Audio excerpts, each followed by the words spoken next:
Check 2. Hello. Hello. Hello. Vernon Talk. Thanks for the 10 months, tier 1. Thank you, Vernon Talk. What's up, friends? How's it going? I'm almost at 500k cloud points. Eventually we'll figure out something we can do with those bad boys. One of these days, maybe in year 3 of doing this show, we'll actually have something, you can actually do something with those. You can count on me. You're gonna have good old Rob to talk you through all this. Good morning. Bon C3PO, thank you for the 19 months tier 1. Thank you. I can try and run more predictions. I would like to do something like, I don't want to do a clout You points can count on me. You're gonna have good old soundboard. Rob to talk you through all this. 1 more month until my golden, badge. That's right, Metal Dipshit. Thank you for the 23 months of tier 3. Thank you for that, Metal Dipshit. You're right, and it is 1 more month until your highly elite, highly exclusive TRRS 24-month sub badge. Golden. That's right.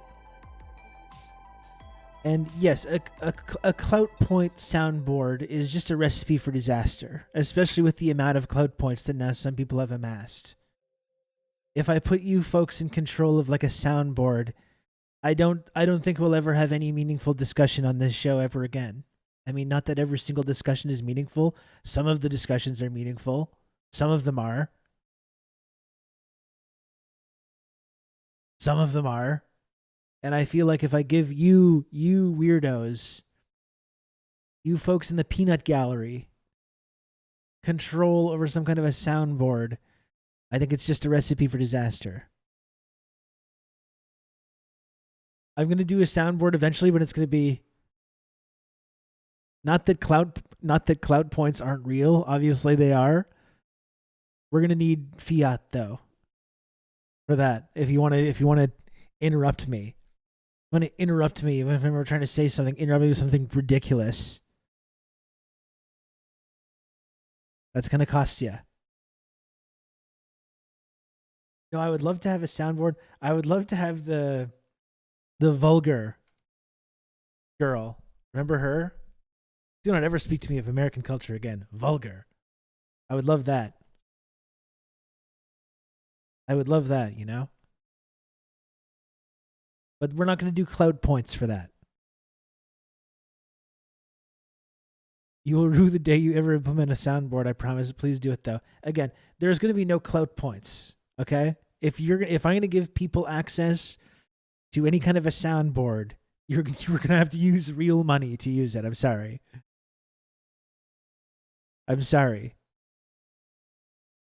That's going to be the trade-off, okay?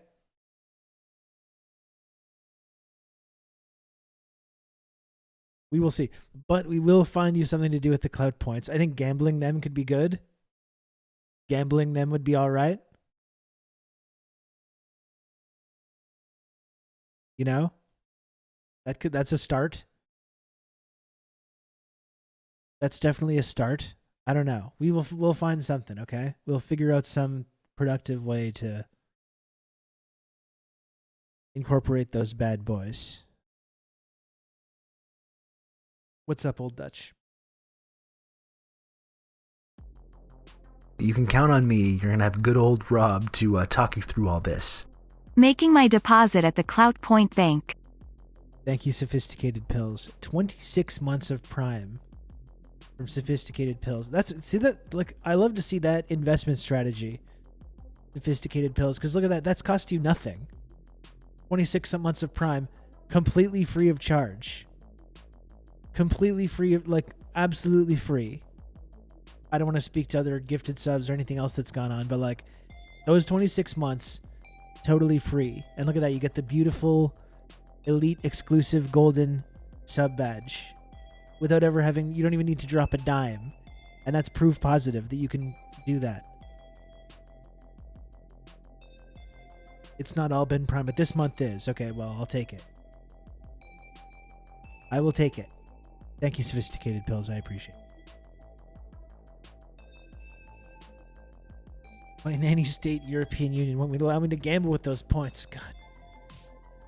It's like they forced you people at gunpoint to like become client states of Western imperialist capitalism, and you don't even get to the degenerate gambling bonuses, benefits. Unbelievable. Hello, Natasha Archer. How's it going? Good morning. We simply use the computer to mark up the size of the account. Brian, thank you for the 100 friend coin. It says, this man thinks I won't pay to say rib-a-dub-rub. But as you may know, Brian, the text-to-speech only comes in at 200 friend coin and above. Unfortunately. But I will read it, obviously. Still. I'll read it myself.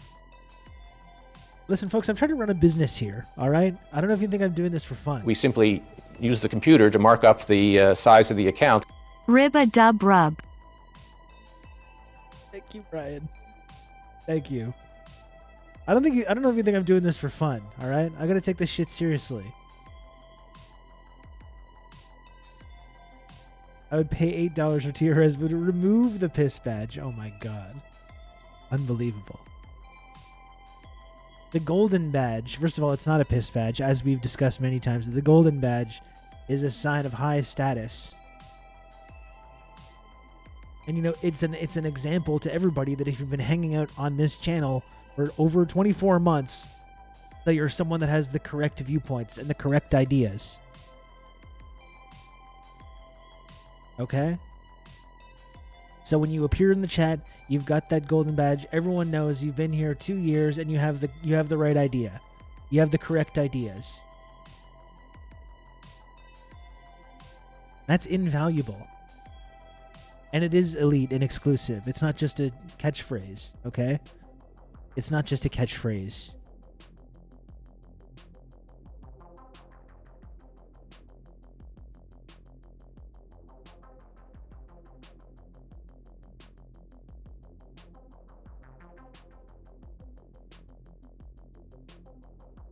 Not that there's anything wrong with the other sub badges as well. If you've got the year badge, if you've been around for a while, there's a good chance that you have the correct ideas. And I'm sure you do. I'm just saying the golden badge is that's when you don't even need to question. You don't even need to question it. If your urine is yellow with a red text treatment, you should speak to your doctor immediately. That's right. That's not good. You don't want that. Once you get to the golden tier, you find out what the clout really is. In brackets, it's P. That is not accurate. That is not accurate. Is Trump being arrested today? I don't know. I've just lost interest in all that. I've just lost interest in it. If it happens, we can talk about it. I'm not going to spend another day thinking too much about it, though. Any minute now. The walls are closing in. The walls are closing in, and any minute now they're going to have this guy right where they want him.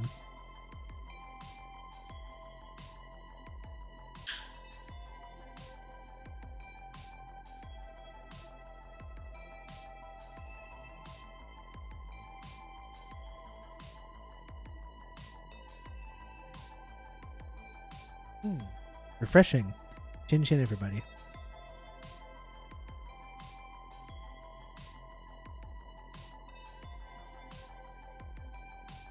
I want to see Trump on the lam just driving from town to town.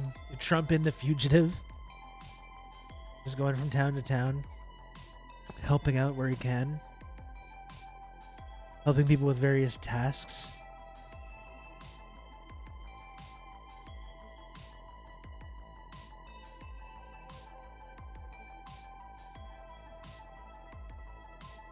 In another community member preparing for a dinner with friends that will include geopolitical talk. It could be a spicy dinner.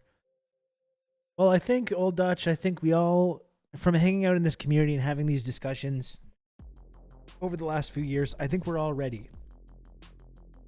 We're all ready to take these ideas and try and bring them out into our immediate spheres of influence, into our dinner conversations. We're ready. All this controversial stuff. we've got the tools where we're ready to do, where we can do this now. Okay.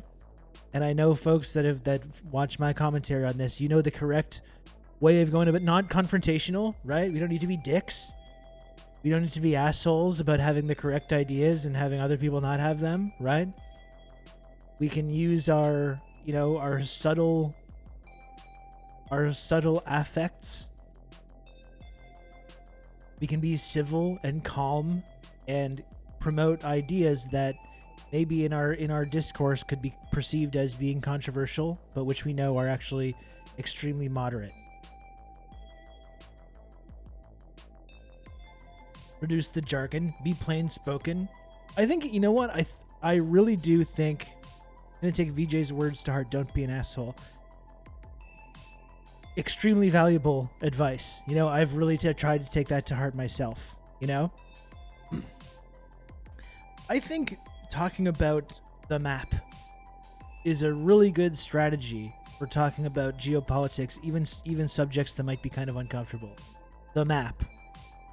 And asking yourself what side of the map that you're on. Are you on the side, when any subject that you can think of that might be controversial in our discourse in the West?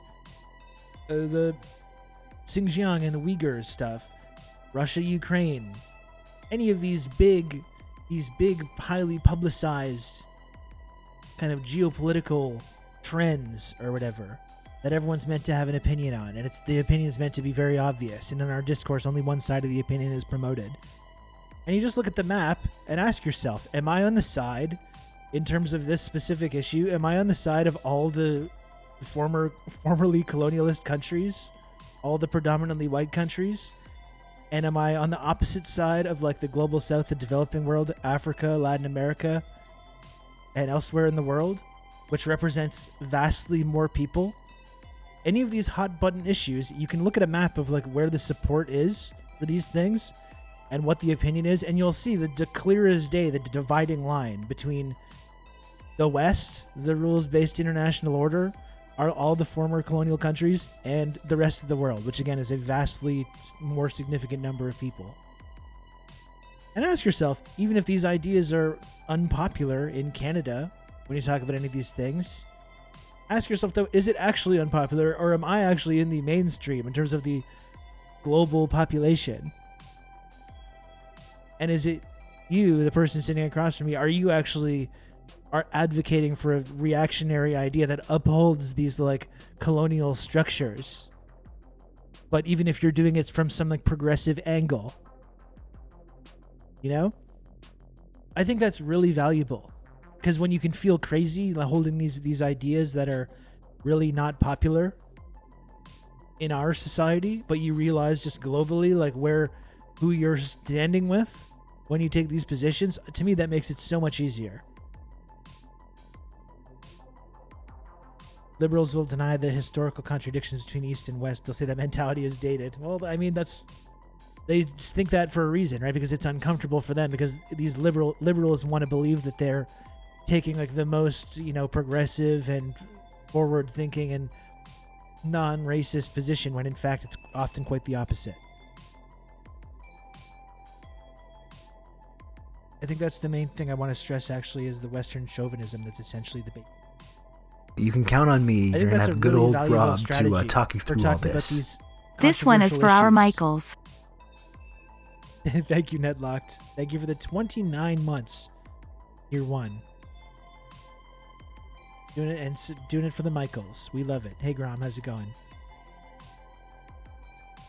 Did a little gaming with Grom this weekend, and he met my son. My son and Grom had a nice conversation.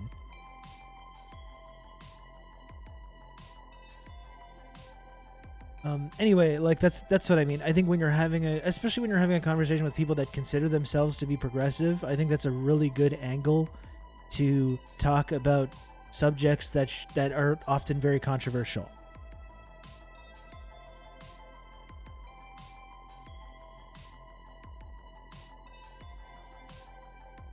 The Communist Party of China has well over twice as many members as the population of Canada. The parties that like 12% of Canadians voted into power are lecturing them. I actually should tell you folks, I've been saying I'm going to do this for a while. Let's just get started on our discourse for today.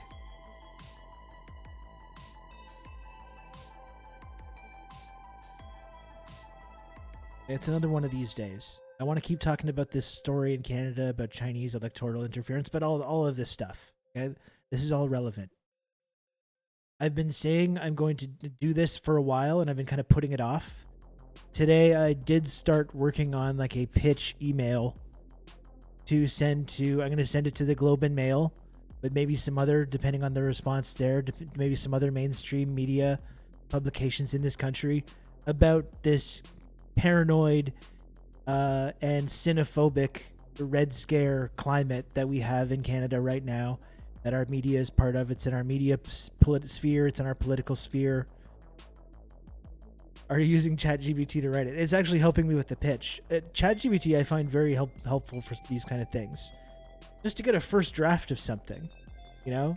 If you give it a very detailed input and then use what it spits out at you as just a first draft, I find it, for me, which I have a hard time writing sometimes because of like ADHD or just my fucked up brain or whatever it is, it just spits out this first draft of something for you, and then you can take that and you can turn it into your own thing. I don't think I would ever use it to like write a piece or write something important for me, but just in terms of getting that start, I actually find it very valuable.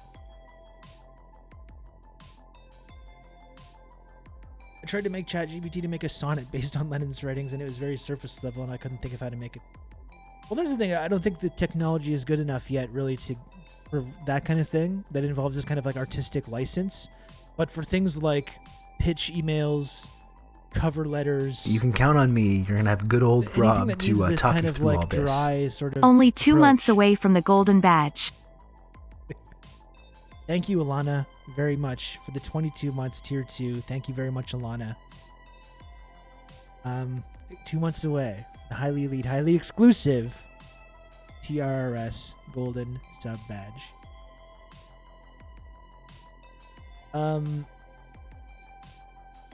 I think maybe eventually that kind of AI technology will get there, but it's not. I don't think it's quite there yet. But for something like this, that's just this very kind of dry surface level thing, it can be very, very helpful. They're just giving you a first draft of something. And I'm going to use it to revamp my resume and cover letter, though. Maybe I can double my income by getting a different job. It does fucking great cover letters, honestly. And it's automating a boring task. That's right. And I'm terrible at starting those things. Like, I can do it. I can easily write a cover letter or a pitch thing, but it'll take me fucking hours because of my messed up brain just to like start it and like do the actual thing that I don't want to do. Whereas you can write a little prompt, and you can have a fairly detailed prompt as well, and feed it into ChatGPT, and it spits it out at you right away, and then you have something that you can just kind of tinker with. I find that very, very helpful.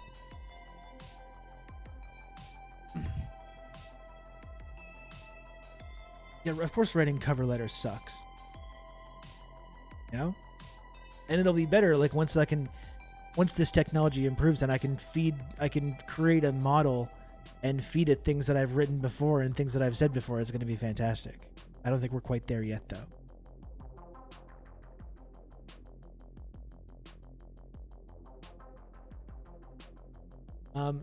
But my point is, though, that I am pitching the Globe and Mail, and I'm going to, if depending on what happens there, I'm going to try and get someone in our mainstream media to just let me write this piece where I take the incredibly controversial and bold position that when it comes to China, we should actually be promoting more bilateral ties rather than only hostility and antagonism, which is the only thing that's available right now in our discourse, in politics, in the media, wherever.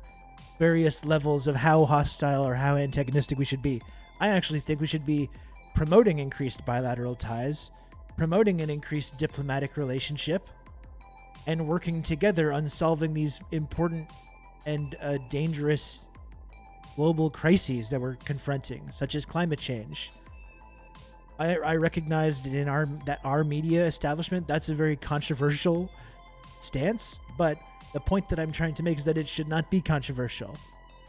It should not be controversial to like suggest this, that this like burgeoning economic and cultural global power, we should be like not only increasing our bilateral ties, but maybe even trying to learn from them and trying to learn from the unprecedented level of development and advancement that we've seen in their society over the last few decades. Oh, ooh, I know, it's really scary. It's really scary to people in our media, this idea. To me, should not be controversial, though. It should not be controversial or radical or extreme in any way to make this suggestion. Yet nowhere in our media do you see anyone daring to do this. Nowhere. Now let's just stick to our guns and decline. I mean, that's the path that we're on. Not only are we on a path of decline and conflict with, again, this burgeoning global power, but also an increasingly like paranoid and reactionary climate where we're now accusing, Chinese Canadians, whether they're members of parliament or just citizens, constituents, of having like dual loyalties and allegiances. This is a dangerous path that we're on. And this is the whole point that I'm trying to make, which is that I understand it's controversial in our society to make this case, but I actually think we're currently on a very dangerous and dark path, which this should, to me, be viewed as the path of extremism. But it's what we have 100% mainstream consensus on. Whereas the idea that we should, when it comes to China, promote increased bilateral ties, increased diplomatic relationships, this should not be controversial. It shouldn't.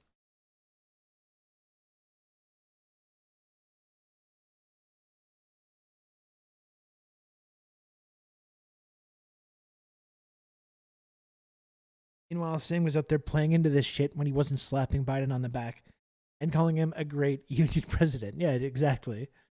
And it was, we watched the Biden speech live on Friday.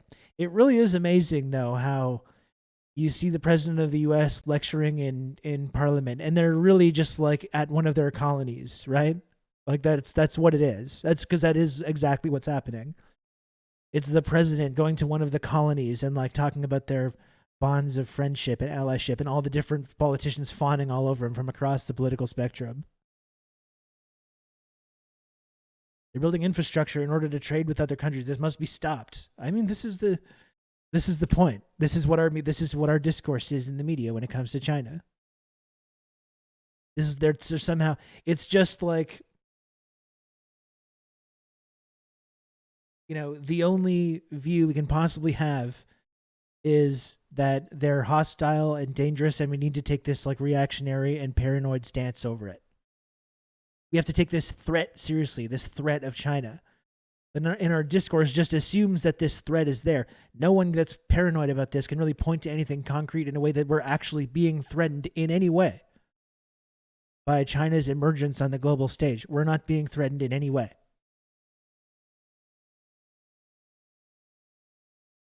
But we're supposed to just like take this for granted. Take this for granted that this is the reality that we need to be so wary of, and we need to push back on so forcefully.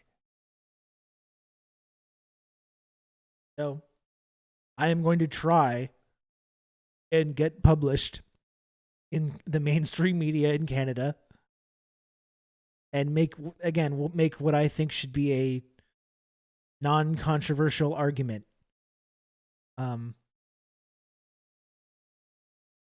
about having a more nuanced discussion about this, and actually promoting the idea that we should be not only not antagonistic, but we should be promoting increased bilateral ties. We should be promoting more diplomatic friendship.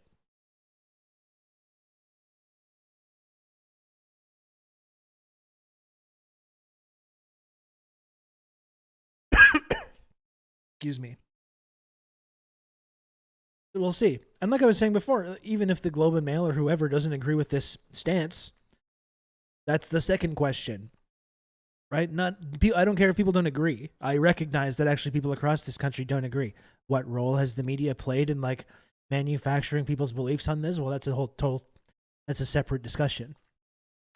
But regardless of whether people agree or not, do we have a marketplace of ideas or don't we? That's the question that I have. We talk about that often. We talk about our freedom of expression, and we talk about our marketplace of ideas, but do we actually have that or don't we? I thought these like free speech opinion columnists often talk about how important it is to talk about controversial issues, right? It's important to talk about controversial issues like transgender people and whether they have a right to exist, right? That's controversial, but our mainstream media establishment seems very devoted to ensuring that we give air to oxygen to that one side of that argument that says no, they don't deserve to exist, just in the interest of showing that we promote all these different ideas, right? But why, when it comes to foreign policy, is this not the case? Right? We want to reach out to people like Ezra Levant and ensure that they have a voice in our discourse. Not that we agree with Ezra Levant, of course, but just because doing so just promotes this idea that we have this approach in media about promoting all these different and controversial ideas. But why does that only extend in one direction? Why does that only seem to extend to the right? And the idea that, that opportunity should be extended to people of a different political tradition is just like not even ever discussed or acknowledged.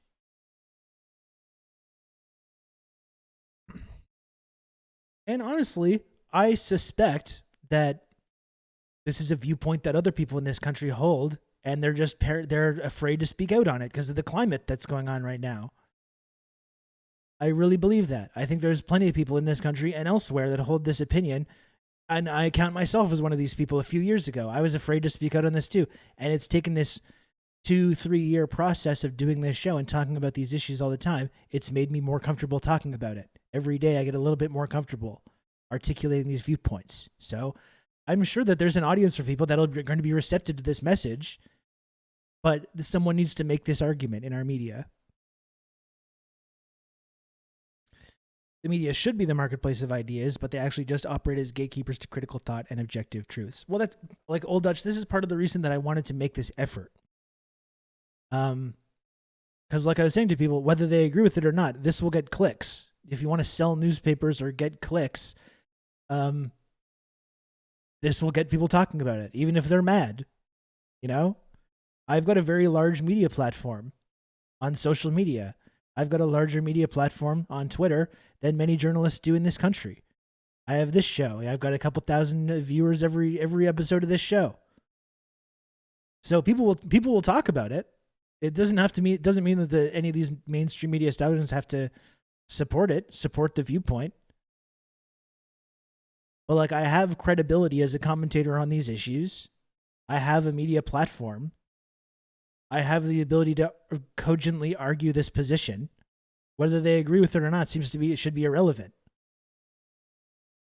What possible reason would they have not to publish this viewpoint unless they are indeed gatekeepers to critical thought and objective truths? And if I'm going to make this effort to do this and these ideas don't get promoted or published in our mainstream media, well, we've kind of learned something important, I think, about the function of our mainstream media. And if they want to prove me wrong, they can simply allow me to use these positions to argue this viewpoint.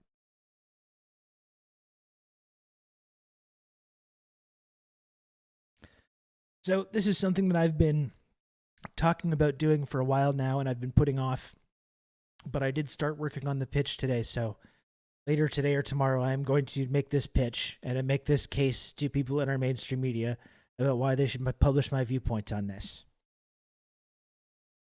And if I can get a bite, I think it would actually be very interesting to see the reaction for that kind of a opinion piece in our media. I think it's actually an important thing to try and focus on. I'd be really interested to see the reaction. Sometimes I get paranoid. Like, do I talk about this stuff too much? I don't ever want to come across as someone that's like fetishizing China or suggesting that China's like infallible or hasn't made mistakes or does everything perfectly. I don't even think that. But the more like what I'm doing, I think in my commentary on this is I'm reacting to this trend that I see that's been increasing over the last couple of years, which I think is really dangerous and disturbing. This new Cold War, this like kind of blatant, what I would call xenophobia, or this yellow peril, or this new Red Scare. the more that our media climate becomes increasingly hostile and paranoid and deranged about this, the more important I think it is that we have a ability to articulate a countervailing narrative to that.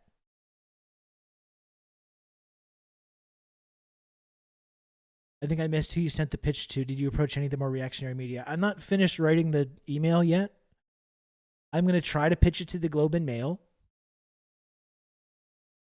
I'm going to see what they say, because that's the Globe and Mail. That's like Canada's New York Times, basically, even though it's a very lower level, obviously. But I'm going to pitch it to the Globe and Mail, and I'm going to see, depending on what they say, I'll reach out to I'll go to the National Post, I'll go to the Star, the Epic Times, of course.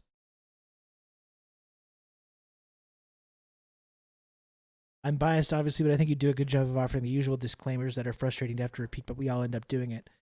And yeah, I try not to do it too much, but I don't want to develop some kind of reputation for. Oh, I'll pitch it to CBC for sure. Yeah, the Globe and fail. Oh my goodness, you guys are gonna get me in trouble. They're gonna use this as an excuse to not publish me.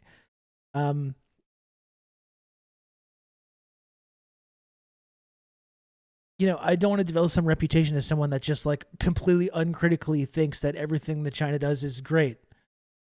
And that's not even the point. That's not the point of any of this.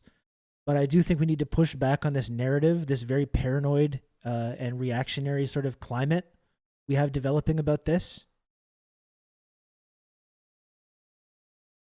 And that's just something that's not happening in our mainstream media at all. I think leftist commentators like you talking about it for several years is probably why we see at least a few liberal politicians openly pointing out the xenophobia now. Leftists unfortunately have to play the long game with the.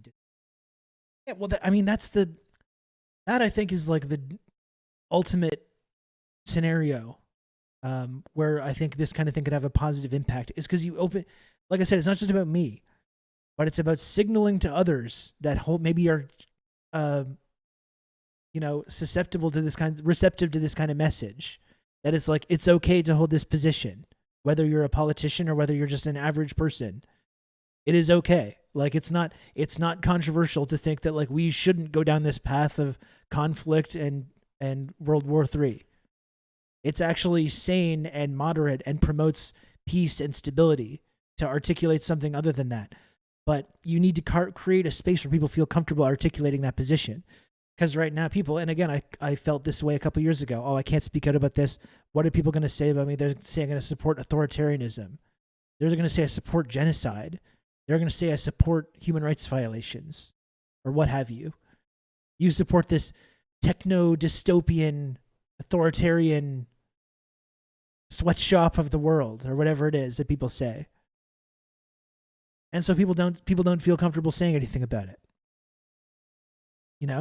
People don't feel comfortable speaking out about it. That's exactly why I think, I would like to believe, maybe there's people that watch this program and watch the commentary that I do that have also become more comfortable talking about these things in their lives or with coworkers or family or whoever.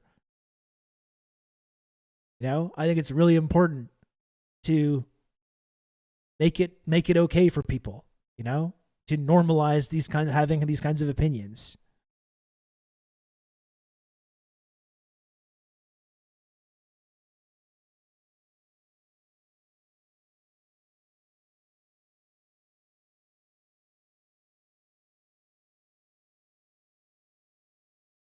Rob, he's our man, and if he can't do it, that's fine, because he's trying is the main thing. I am trying.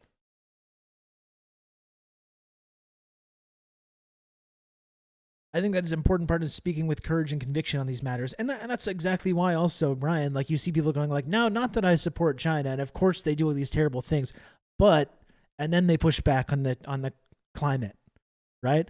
While also co-signing all the propaganda and being like, yes, of course all the propaganda is true, and that's not a compelling argument to people. You're saying we need to like tone down the climate about this, while also acknowledging that, yeah, indeed, this is a terrible place that we need to fear and is awful and does all these terrible things. Like, that's an incoherent position. That's not compelling for people at all.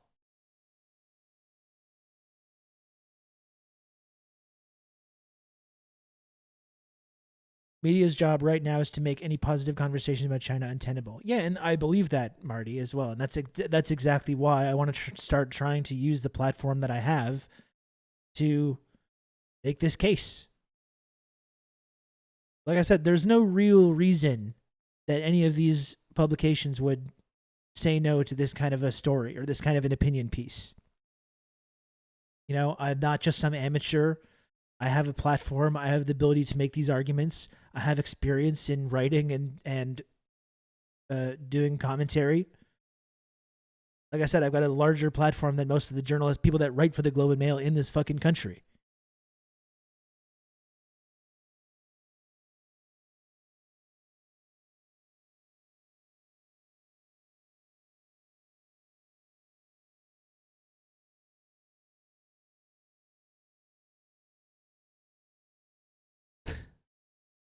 I posted a screenshot of a buddy who blew up at me because I had an audacity to say, like, I like some things China does and don't like some things China does.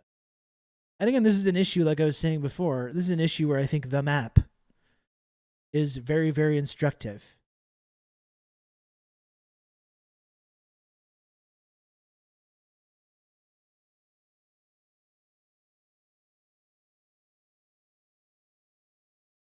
MR had a live English professor today who said she is the Trump of China.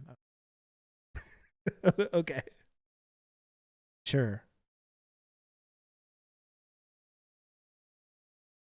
It all just seems so silly and unserious to me on the face of it, too. In what world should Canada think we have any moral authority to criticize China? Not even moral authority, but just like in terms of our global influence. Like we were saying, in terms of the discrepancy between the Canadian population and members, not even people in China, a country of 1.4 billion people, but even just members of the Communist Party of China. Well, who the fuck are we to make any of these criticisms? Even from just a moral standpoint, because you're right, because we're all the crimes that we accuse China of, we're guilty of that and much worse. Our whole society and culture is founded on the exact kind of like ethnic cleansing and genocide that we accuse them completely without evidence of doing. Our whole culture is founded on it. It's perpetuating to this day.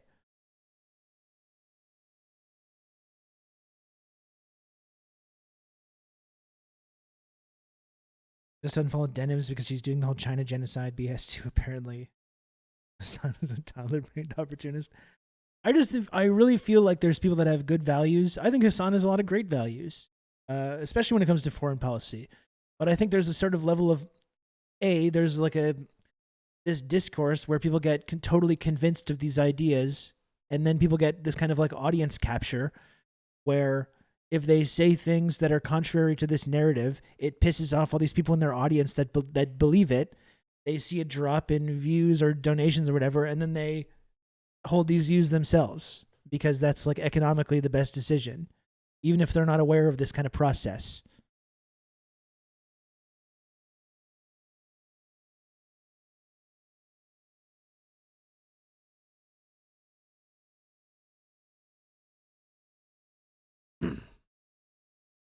Yeah, it is an opportunism. That is true. But just again, this is something that I'm going to try and use my platform in this country to push back against. So I'll finish up this pitch, and then this week I'm going to be pitching mainstream media, newspapers, and other outlets in this country to try and just give me a platform to promote this position. Which, once again, I'll say again, I don't believe should be controversial or in any way or radical in any way. The idea that we should have increased bilateral ties with this burgeoning like economic and cultural power.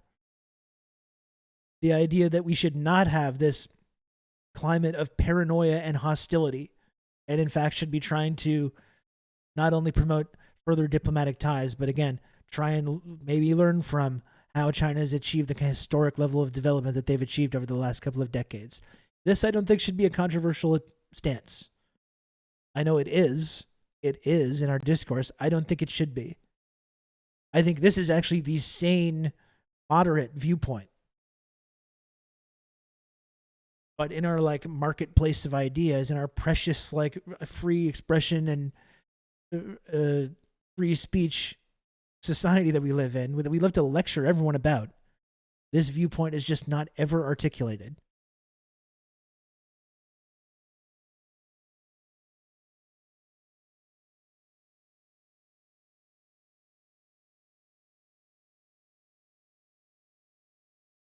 So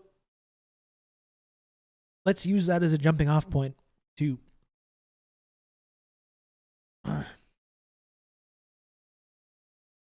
talk more specifically about what is going on in Canada right now.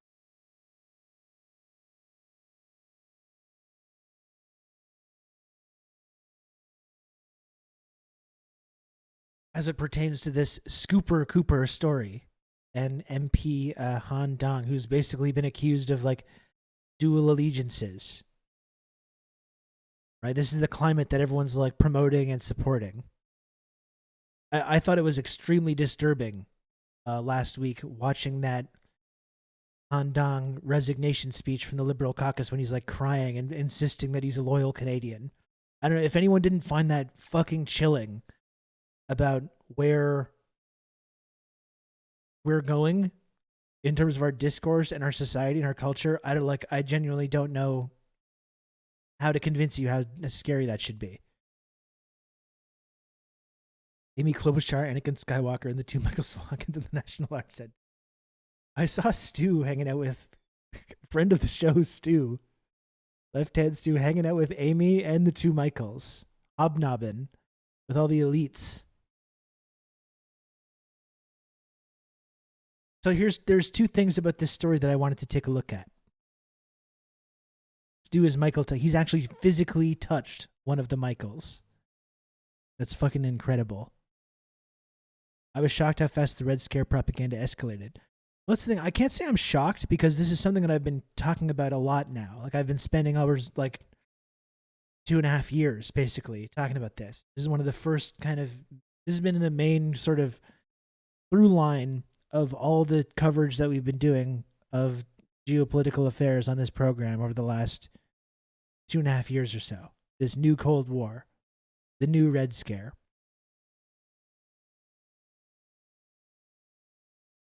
So here's this piece now from Scooper Cooper. Again, I'll remind you, this is the journalist, the quote-unquote journalist that is openly working with CSIS, our intelligence agency, to promote this story about Chinese Canadian MPs having dual allegiances and basically being some kind of back channel to the CPC who view the Liberals, I guess, as being somehow preferable to their interests, even though the Liberals, as I pointed out last week, have been completely hostile and antagonistic towards China over the last few years at every level, at the behest of the U.S. State Department. Anyway, this is the journalist promoting this story is, again, the author of the book Willful Blindness, How a Criminal Network of Narcos, Tycoons, and Chinese Communist Party Agents Infiltrated the West. This is the journalist that is promoting this whole story that just caused this big national freakout. Just a totally fair and balanced, impartial journalist, obviously.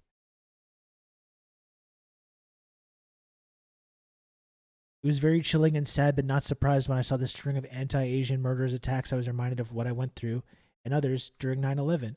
And that's the scary thing, Red Wizard, is like that this is still just beginning. Like this is still the early stages of this. This can get so much worse. This is going to get so much worse. This is my fear here. I have to stress that the book is published by an extremely reactionary publisher that is full on the anti-China, or full on the China bad beat. This is the latest story. A closer look at MP Han Dong's voting record on China. So now he's looking into the specific votes.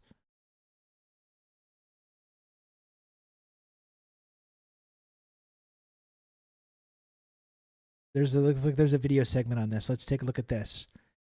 Han Dong's political background and voting record.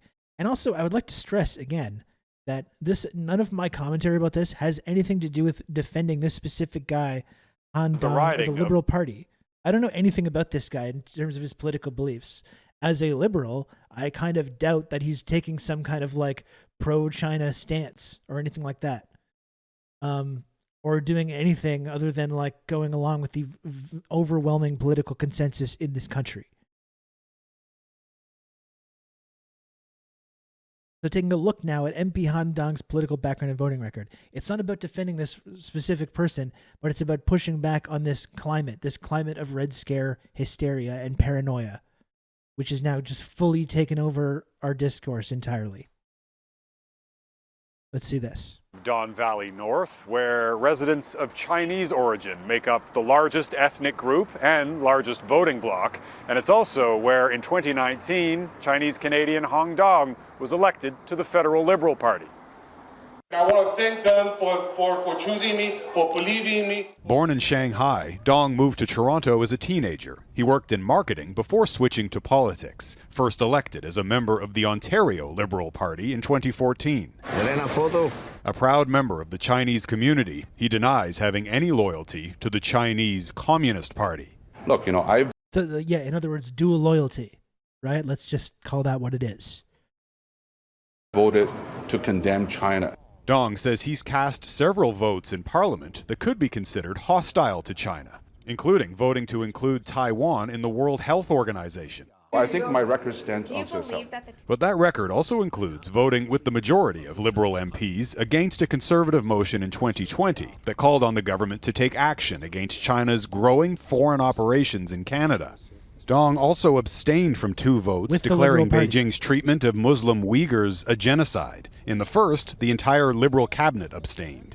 In the second, last month, to provide asylum to persecuted Uyghurs, Dong abstained despite voting for unrelated motions immediately before and after. The first vote that I voted with the government position, but then again, the members skip their votes, abstain the votes all the time. He intentionally missed that vote. He departed. And again, the idea that and right on bringing someone from the Uyghur Rights Advocacy Project, which I'm sure we can take a look into where their funding comes from. But remember, like the way this is presented, the idea that there's these unspeakable human rights violations occurring right now, and that Uyghur people in Xinjiang and elsewhere are being just constantly violated and having genocide committed against them. That's basically taken as a given, right? In this coverage, the idea that he would be against that is just shocking because of how we all know that that's taking place, right?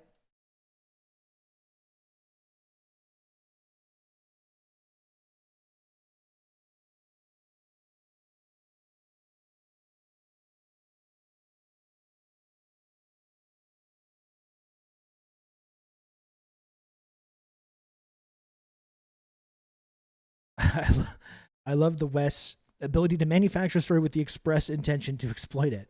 It would be funny if it didn't work so well, right?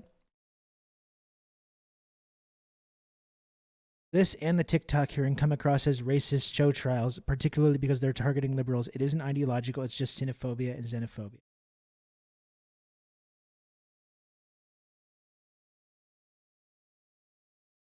I'm just looking at this website. I'm always interested whenever we see any of these NGOs or think tanks to wonder where their funding is coming from. And often you can see through the funding that they have an express ideological agenda. That's not about human rights. I think when it comes, for me especially, when it comes to this idea of human rights, I think that's my number one argument about it.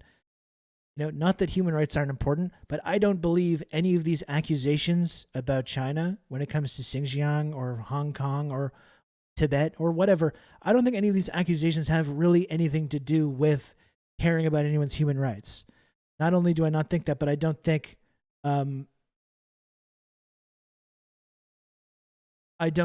that it's our position really to judge anybody's human rights record, considering our own atrocious, abominable record when it comes to committing human rights violations.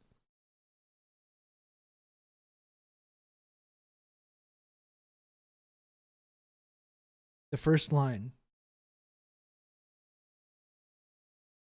Oh fuck! It's right in the. Sorry, I'm so sorry. It's right in the fucking bold, right around it. So here we go. So Han Dong, he didn't support this idea that Canada's government needs to take action against these human rights violations that we're seeing all the time. Right? He intentionally missed that vote. He departed from the Liberal Party. So you bring on immediately someone that comes from the Uyghur Rights Advocacy Project to talk about how this was not a party line vote and something that he intentionally did.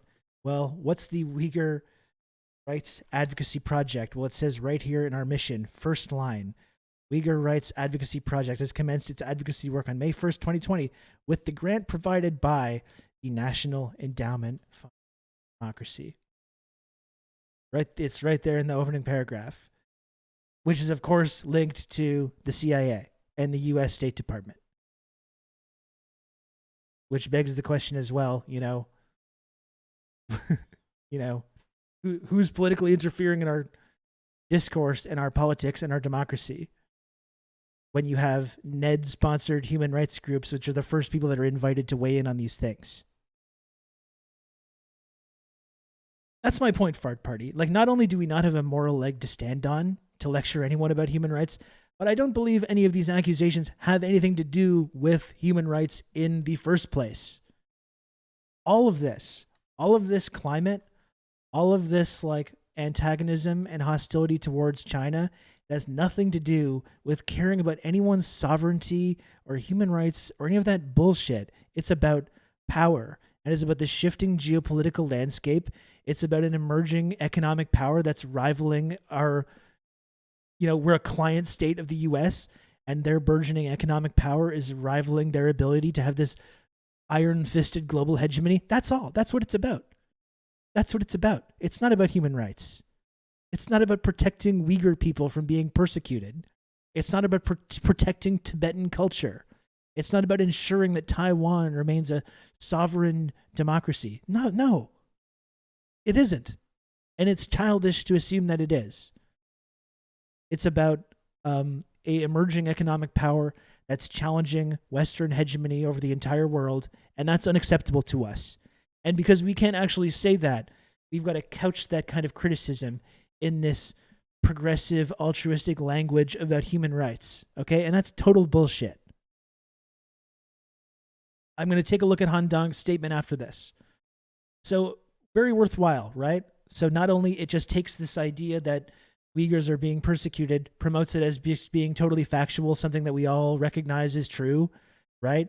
And then to back that up and to talk about Han Dong's position on this, they bring on someone from a Ned-sponsored, official, like Western-supported ethnic group advocacy project. And that's just supposed to settle the argument.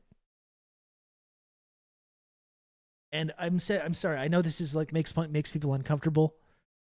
I know it does. But if your NGO or your think tank or your independent OSINT media establishment has taken a fucking dime from the NED or any organization that's linked to the US, the CIA, or the State Department, I don't believe that it's impartial. It's not impartial. It's highly ideological. It's promoting a very specific ideological viewpoint. And people can kind of like try to do the mental gymnastics to avoid that kind of accusation, like no matter what, if it's one of these kind of groups or whether it's like one of these hipstery, anarchist-leaning media establishments. If you're taking a fucking dime from the NED, it's compromised. And I don't believe or if you've taken a dime from the weapons manufacturers. As the ASPI, which has done the vast majority of the research about this, is completely sponsored by these weapons manufacturers. So I don't believe that's unbiased. I'm sorry. Again, I know that's unpopular. I know that makes people uncomfortable. I don't believe these are unbiased sources. If your think tank is sponsored by the intelligence community or the arms manufacturers, I'm sorry, but I find that very suspect. And I don't believe you're just advocating in the best interests of anyone. These people are, if you work for one of these groups, you're engaged in a highly politicized, highly ideological project. When Global is doing this media hit piece with Ned-funded guys chiming in, who is really interfering in Canada's democracy? Vlad, this is the question. This is my question. It's a very good question. You can count on me. You're going to have good old Rob to talk you through all this. I mean, I do know, but it's a very good question that not enough people are asking. Thank you, Carrier Wave, for the gifted sub. Let's continue this piece. Leadership and the cabinet members, and he missed the vote. Mehmet Todi says China's diplomatic presence in Canada is huge. There are about as many diplomats here from China as there are from the United States. The Chinese embassy or consulates. I mean, it's a country of, again, 1.4 billion people, one of our largest ethnic groups in this country. Does that make sense? That they have diplomats here? I don't know. Is that not allowed? Are very different from your usual diplomatic station. It's very different. Like I said, they're entrenched in Chinese student unions, and they have their own rules. They have their own way of doing things. Government sources say it's not unusual for MPs to be in contact with foreign embassies, but nothing like the conversation Dong is alleged to have had with the Chinese consul general. I find it astonishing that a backbench MP would be talking to the embassy or the consulates. I find it astonishing to suggest that this, as they describe him, this backbench MP, not only would be having this conversation, what possible fucking reason, as friend of the stream Justin Potter was pointing out last week, what possible reason does the Chinese government have to take, oh, you're taking cues from this guy? Oh yeah, this random MP in the Liberal Party of Canada, he's giving you the okay on when you can, what you can do with your people that you're imprisoning in your country or any other subject. Really, they're really waiting for the word of this guy to be like, okay, now we can move ahead with this Two Michaels thing. Han Dong said it's okay. Liberal MP from the fucking Canadian government. Now we know. Now we can go along this path. What a preposterous notion. About the case of the Michaels. It's not their job. This is very sensitive. It's a consular issue, and the lives of two people are at stake. Dong denies the allegations and says he raised the case of the two Michaels to call for their immediate release.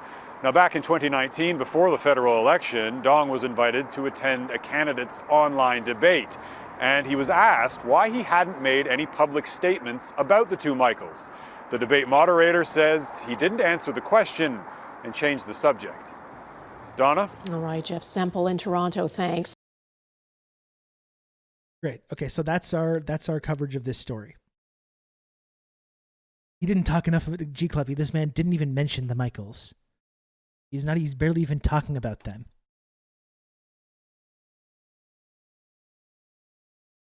So this is the video that's accompanying this piece in Global News, a closer look at MP Han Dong's voting record on China. And as it points out, mostly just completely in line with the Liberal Party, which is, as I've mentioned before, has taken a very hostile stance towards China, whether accusing them of human rights violations, whether it comes to Hong Kong, whether it comes to the whole Meng Wanzhou incident, which we instigated at the behest of the U.S. State Department. I'll keep pointing this out as well. But here's the flip side to this question, right? What if he didn't? And I still have yet to receive an answer. I asked Scooper Cooper directly. Are people not allowed to hold positions that maybe are against the consensus against China in this country, whether they're Chinese, Canadian, or not? What if he had voted? What if he had voted for policies or positions, which he obviously has not? What if he had voted for policies or positions that you could perceive as being beneficial somehow to China or to promote the idea of diplomacy, for example? What if he had? Is the case that Scooper Cooper and others in this country are making right now that the only way that any of these Chinese, Canadian MPs or citizens can be beyond suspicion is if they've taken this 100% hostile stance toward China at every step. And if they haven't, well, must not be because they actually genuinely hold these positions or view these positions to be in the best interests of themselves or their citizens or their constituents, but because they're have these dual loyalties they're puppets to the CPC. They're promoting these kinds of like devious stances, right? That's the suggestion, right? Am I crazy? Look at his voting record. It's only been like 85% hostile. Who cares? Like, what if it wasn't? Is that not a legitimate position for people to have? Whether you're Chinese, Canadian, or not, no matter where your ethnic background is? Is that the only reason that anyone would ever hold a position that's contrary to this kind of like line? The only way you could ever promote a position that promotes diplomacy or decreases tensions or decreases the antagonism levels is because you have these dual allegiances, or you're on the take, or you've been brainwashed. Is that the climate that we're promoting right now? It kind of seems like that, isn't it? Let's look at his voting record. Who cares about his voting record? People are allowed to have this position. You're allowed to, like, whether you're an MP or not. And again, this is not about the specific person. You are allowed to hold this position. You're allowed to say, I don't think we should be so hostile to China. You're allowed to, yes, question these accusations of human rights violations. You believe, despite what the discourse is on this, you are allowed to do that. And just because you're doing that does not mean that you have any connection to the CPC. It doesn't mean you've been compromised. It doesn't mean you're a double agent. You have dual like loyalty. You're allowed to. These are like non-controversial, totally. They're positions that people should be able to articulate, free from these kinds of accusations.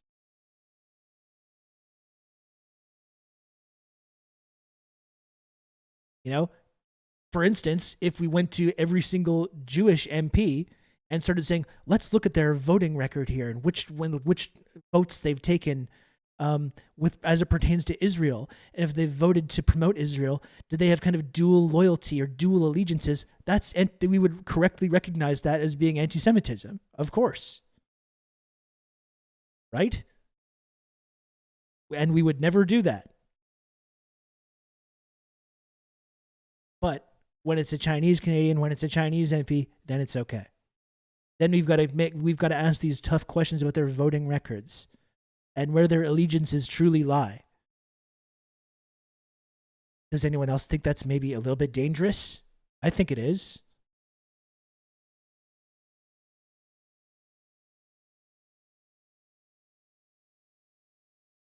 Please pay me to be a double agent, President Xi.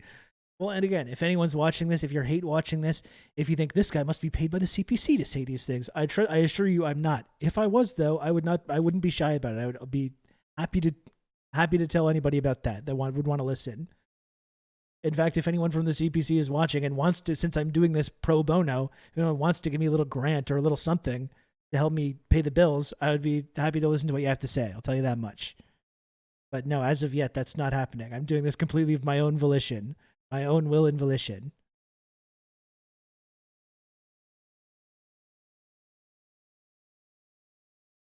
I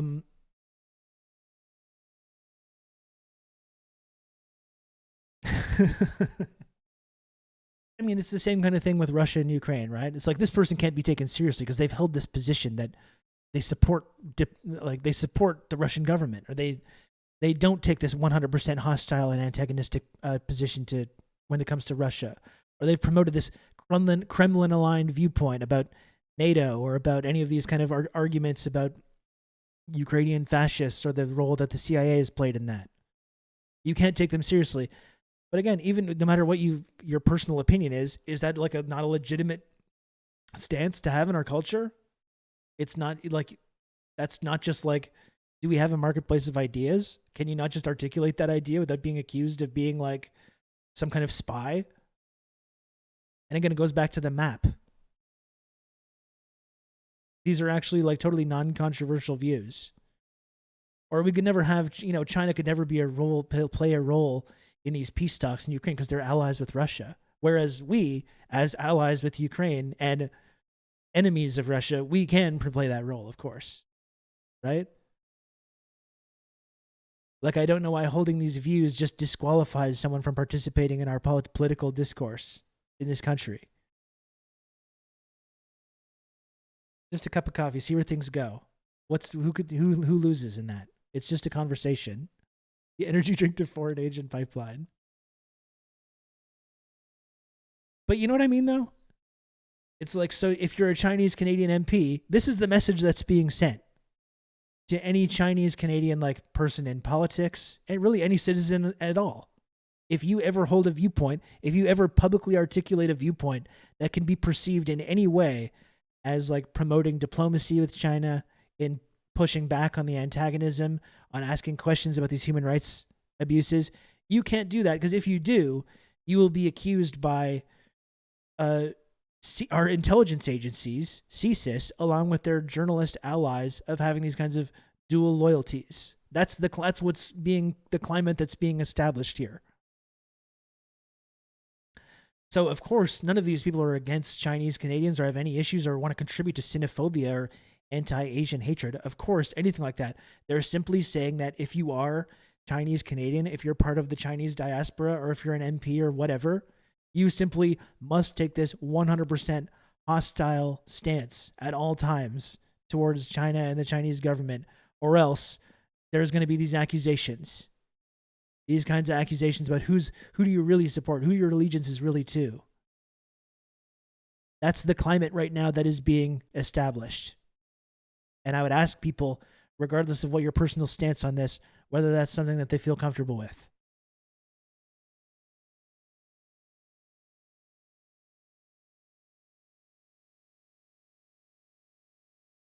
Or they think by being more patriotic and right-wing, they'll be spared. And this is exactly the climate that's being promoted right now. And that's what I wanted to talk about next, which is this. Now, this story here from Han Dong, who is now taking legal action against Global News and Chorus Entertainment.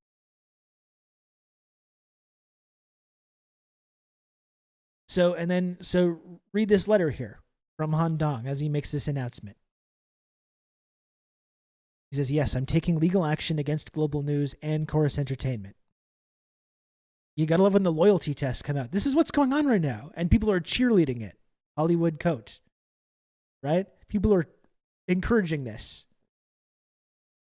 I feel like I'm crazy sometimes for just like feeling like we are on this dangerous path, and every serious person in politics or in our political discourse at all seems to be just like 100% on board with this.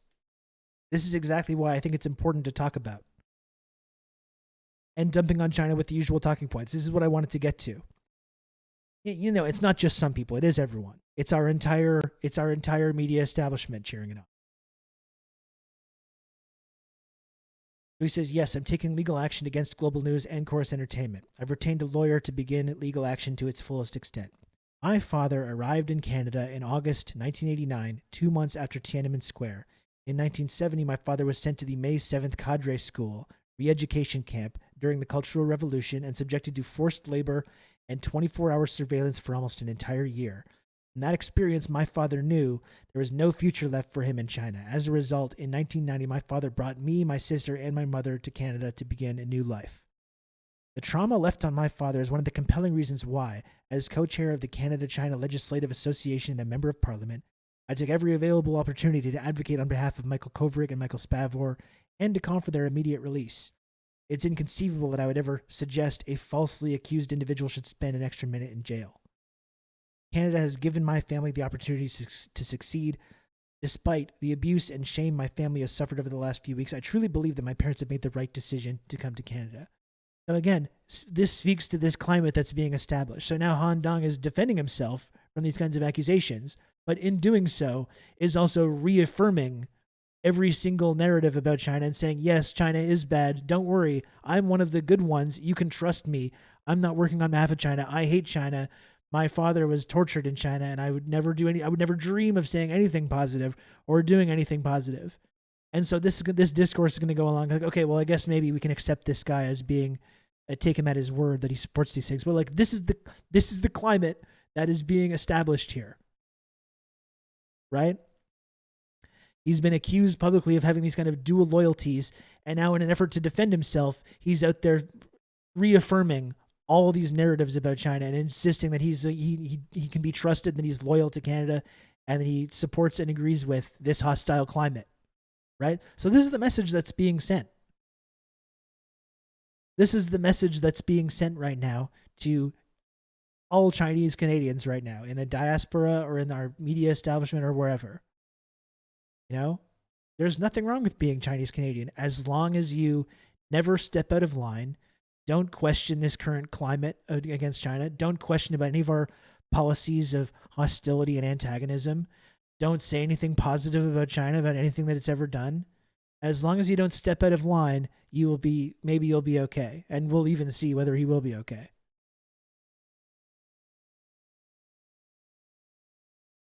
So this is the climate here that's being established. And yes, I'm sorry, but I think this is really troubling and uncomfortable and dangerous.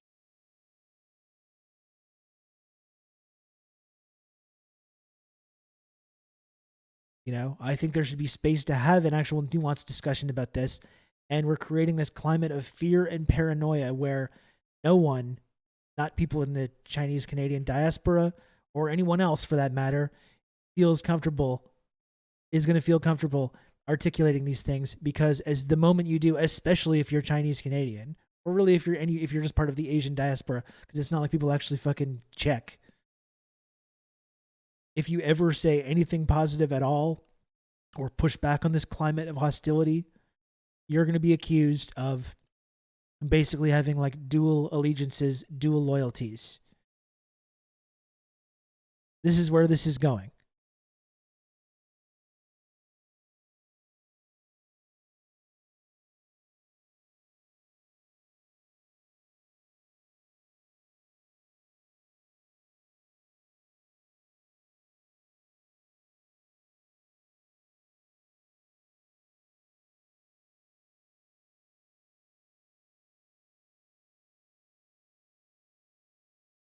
It says, I voted in support of a public inquiry on foreign interference to demonstrate to my family, colleagues, and constituents that I have nothing to hide, and to remind my false accusers and global news that the truth will always come out in the end. I support the mandate of the independent special rapporteur, Right Honorable David Johnson. I'm willing to meet with him and provide any information that he requests. As stated in my speech to my family in the House of Commons, the truth will protect us, our honor, and our family will get through this together. I can look myself in the mirror and know with full certainty I have the truth on my side. My anonymous false accusers and their enablers cannot say the same. So, I mean, I think it's good that he is suing Global News for running this obvious smear campaign in conjunction with CSIS. But again, he's still, in an effort to prove his like allegiance to this country, joining in on the climate and contributing to the climate at the same moment to prove that he's like trustworthy, or that he's not ever going to articulate a viewpoint that's contrary to the way that our discourse is about this in politics or in the media.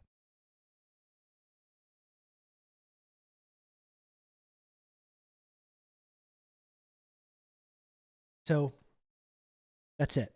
This is the climate in Canada right now. I think it's really dangerous and scary. And this is the message that's being sent. This is the message that's being sent to every Chinese Canadian. Don't step out of line. Don't step out of line, or there's going to be consequences. CSIS and their partners in the media are going to come after you. And since we all hold these accusations about China, whether it comes to human rights or authoritarianism or whatever, we all hold that to be just like inarguably true. So anyone that ever offers a countervailing opinion to that, there's no reason they can just genuinely hold these positions. It must be because you can count on me. You're going to have good old Rob to talk you through all this. By the CPC. Lucky 13. Margatron, thank you very much for the 13 months of Prime. Thank you, Margatron.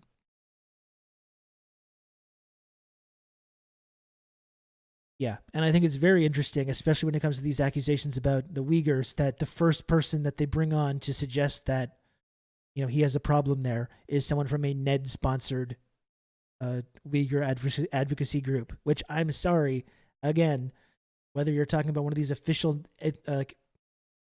ethnic group NGOs, advocacy projects, or an NGO in general, or a think tank, if it's sponsored by the NED or the arms manufacturing industry, as the vast majority of these things are, I don't think that's just like a subjective, non-biased, non-ideological project. It's highly ideological. It's extremely ideological when it's being funded by the U.S. State Department or the defense companies. And by the way, where do the defense companies get the money to throw into these think tanks? The U.S. government.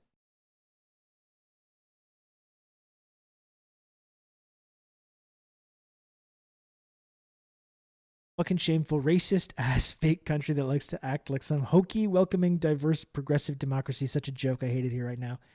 As do I. And Old Dutch, this is why I'm trying to take this shit seriously. This is why I'm going to try to use whatever platform I have to push back against this. I suspect that there's other people around the country that are willing to listen to this viewpoint if it's articulated in our media. I don't know, should we all just prepare for an actual war at this point? Because there doesn't seem to be a stop in escalation anymore. I mean, it seems like the people in the security state in the U.S. and like their loyal supporters and their loyal supporters here in Canada, they're convinced that there's a Taiwan conflict coming. And in fact, I was watching an episode of MASH yesterday, which I thought was really amazing because it totally outlines the coming conflict with China in 1975. Frank Burns on MASH expertly outlined and analyzed exactly why this current conflict that we all hope is going to happen, not we in this community, but as a country, as a nation, that we're all pushing for and promoting in 1975. And I'll remind folks as well that this position that Frank Burns on MASH is about to articulate was in 1975 viewed as being so obviously reactionary and just ideological that it deserved to be laughed at as a punchline, as a joke. Like that's the humor here, right? That's the Frank Burns, that's his role in MASH. Like this viewpoint that he's about to articulate was just viewed as being so obviously conservative and reactionary that it's the punchline to a joke, essentially. And now this viewpoint is completely indistinguishable from like every single mainstream pundit in Canada and the United States. Each of us here knows why he is in Korea. Major Burns? We are here to stem the red tide, to finish up the commies once and for all. Now, anyone with half a mind knows, as I do, that after Germany, we should have knocked out the Ruskies, then clobbered the Chinese, before they forced Chiang Kai-shek and his very beautiful wife off the mainland. To which I, for one, say they should be unleashed so that they can liberate the real Chinese people and restore the government that America has paid so many millions of dollars to. You know, that was supposed to be a joke. In 1975, someone holding that viewpoint was obviously like an establishment stooge and reactionary. And now this is completely indistinguishable for every single analyst that we hear about on our mainstream media.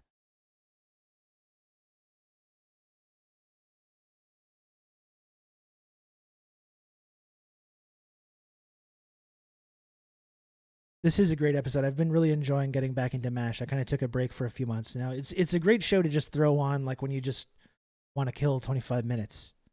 It's just fantastic.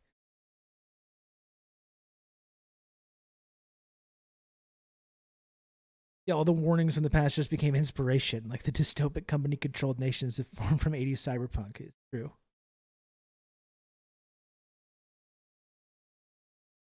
Someone is going to make a Sigma edit of this clip and it will run wild on Globe Twitter. This is what I mean. Like Frank Burns on MASH, he's a fucking joke. He's like the villain of the show, even though he's like, he hangs out with them. He's generally the antagonist because he holds these viewpoints. You know, and it's supposed to be obvious to us, the viewer, that these are like reactionary and conservative and outdated views. And now this is what every single person sounds like. Everyone's just become Frank Burns now. Like someone mentioned in the comments to this tweet that I did about this, that now if we made MASH today, now it would be like Hawkeye saying this. It would be like the protagonist saying this. We become a fucking nation of Frank Burnses. How depressing is that?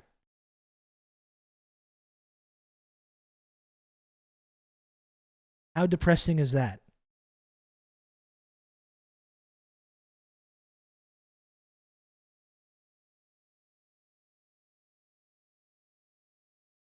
Yeah, you're supposed to hate him. Now everyone sounds like this. Right? Now if you suggest, what does he say at the very end here? Restore the governments. They can liberate the real Chinese people and restore the government that America's paid so many millions of dollars to help get. Like, if you say that now, this thing which was just self-evidently false, or, I mean, true, he's just basically articulating like U.S. foreign policy, and it was so obviously conservative reactionary that it was a joke. And now if you suggest that this is not the case, that this conflict with Taiwan is about like human rights or sovereignty or democracy, if you suggest anything that's like there's anything beyond that going into it, you get accused of being like a fucking CPC spy. You're on the take. When it was obvious in 1975 that this is like the way things were going.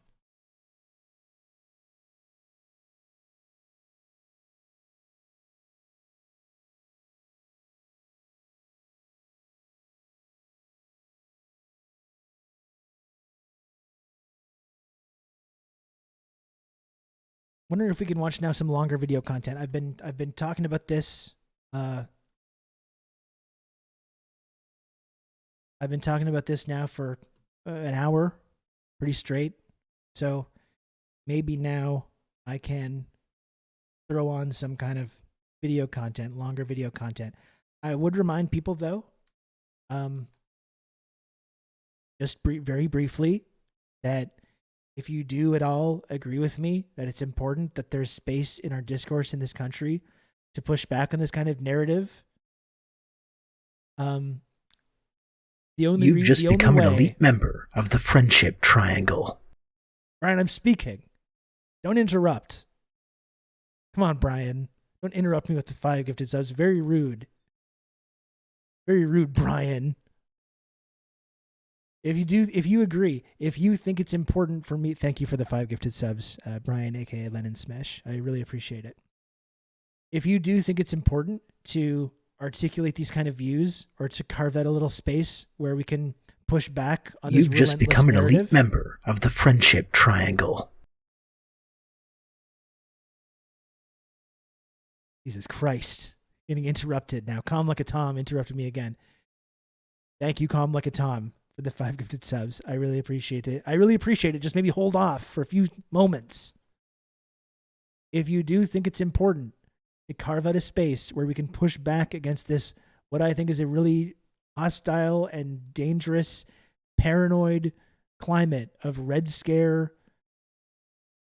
paranoia and xenophobia and yellow peril. You can count on me. You're going to have good old Rob to talk you through all this. If you think that's important, please subscribe to TRRS. The only way that I'm able to continue doing this commentary here on Twitch is through the generosity of the community members that watch this program, who tune in every day. Obviously, no mainstream media institution in this country is willing to like give me a paycheck to talk about this stuff because it's so outrageous and so controversial.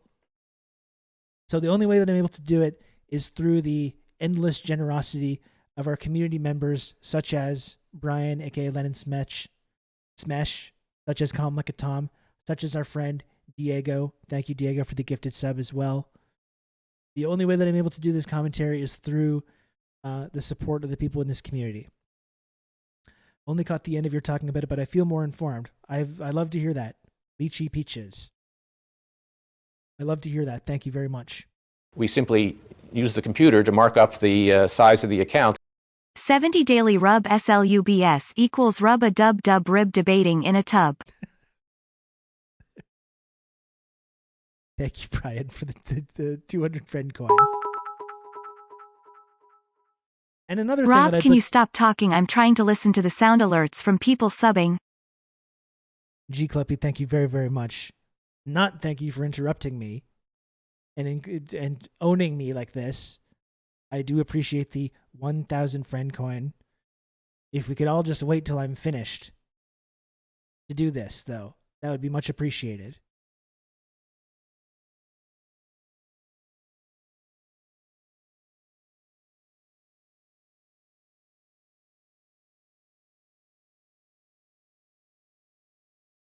You can count on me. You're going to have good old Rob to talk you through all this. Kijiji Genie, thank you for the gifted sub to Lychee Peaches. I guess it's kind of a tongue twister here. Kijiji Genie gifting a sub to Lychee's. Kijiji Genie gifting a sub to Lychee Peaches.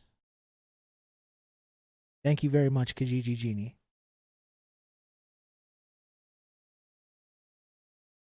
Making Rob mad with friendship is the best. It's the classic bit from the Rob Rousseau show that we all love, when the viewers of the channel own me repeatedly by interrupting me and disturbing me with gift sub alerts.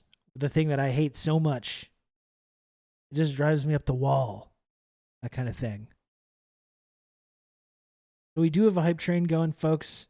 So not only now can you support this program, support the kind of subversive discourse that we do here, pushing back, and again, which I think is an important thing, pushing back on this kind of climate of paranoia and Red Scare propaganda we're all living with. You can count on me. You're going to have good old Rob to talk you through all this. Not only can you support that, but you can also get special emotes from this hype train. That's cool too. And thank you very much, Calm Like a Tom, for another gifted sub. Thank you, Calm Like a Tom. I really appreciate that.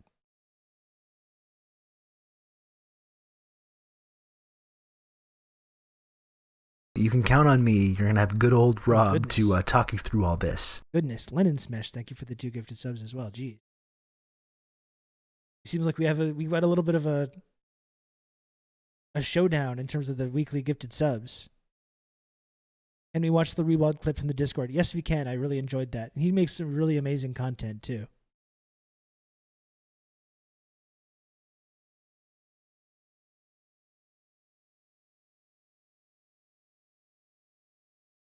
Western derangement syndrome should be a clinical diagnosis. I mean, all this shit just makes me want to do the thing that I've been talking about, where we have an actual, like, the think tank conference. I saw that CPI is doing another one of those. I didn't even know they're still around. And I fucking swear CPI is being paid by somebody to make holding anything resembling these views just look so stupid and lame. And it's working, frankly. Tell me more about this friendship triangle that isn't a cult. Okay, well, while the hype train is going on, I'll put on this little special video for any lurkers or anyone else that is, like, thinking about donating. Not sure what the community is about. I'll just go ahead and throw on this little video here to explain what it is. Again, I'm going to go back to talking about serious matters and putting on some interesting video content in a few minutes. Please, though, if you can, I really appreciate all the support. And if you can subscribe to this program, it is very helpful. And again, it ensures that this kind of commentary and discourse can continue in a climate that's very, very hostile to these kinds of ideas. So if you're new to the community, if you're a lurker, if you just came here from the algorithm, if you're still not convinced by the discourse, you want to know what the community is about, it's going to be a life-changing opportunity. You can count on me. You're going to have good old Rob to talk you through all this. It's going to be a life-changing opportunity for you. And Jay Venture, thank you very much for the tier 1 You can count on me. You're going to have good member. old Rob to talk you through all this. I would sub if this was actually a pyramid scheme. I love seeing brand new community members. Thank you, Jay Venture, for the tier 1 sub. And thank you, Remuskin Red, for the 25-month resub at tier 3. Unfortunately, it is not a pyramid scheme, as this video is going to articulate, though. So again, if you're on the fence about donating or supporting the community, it's a life-changing opportunity. Okay? And here's what it's about. Thank you for expressing interest in the Friendship Triangle community. We would be thrilled to have you on board as a member of our exclusive platform. As you may know, the Friendship Triangle is Twitch's only two-dimensional, triangle-shaped, friendship access and trickle-down clout, tiered reward system. Today you have an amazing opportunity to join the base level of the Friendship Triangle system. Once you are part of the community, you'll have the ability to rise through the ranks and achieve higher levels of access and rewards. One way to do this is by gifting subscriptions to your fellow members or by inviting your friends and family members to join our community. As you ascend the tiers, you will be exposed to a range of new and exciting benefits, such as exclusive content, advanced features, and access to our elite community members. We are confident that you will enjoy all the perks that come with being part of the Friendship Triangle. However, we also want to remind you that not all friends and family members are to be trusted, especially those who may not support your new lifestyle. That's why we encourage you to focus on building meaningful relationships within our community, where you will find like-minded individuals who share your interests and values. If you have any questions or concerns, please don't hesitate to reach out to our team. We are always here to support our members and ensure that your experience with the Friendship Triangle is enjoyable. We're glad that you are considering joining the Friendship Triangle community. Use the computer to mark we look up forward the to size seeing of you the rise account. through the Chaos Zone and all the way into the elite tier. It's not a cult. That's that. That's what the community is about. We're almost through level 5 of this hype train, folks. And thank you very much to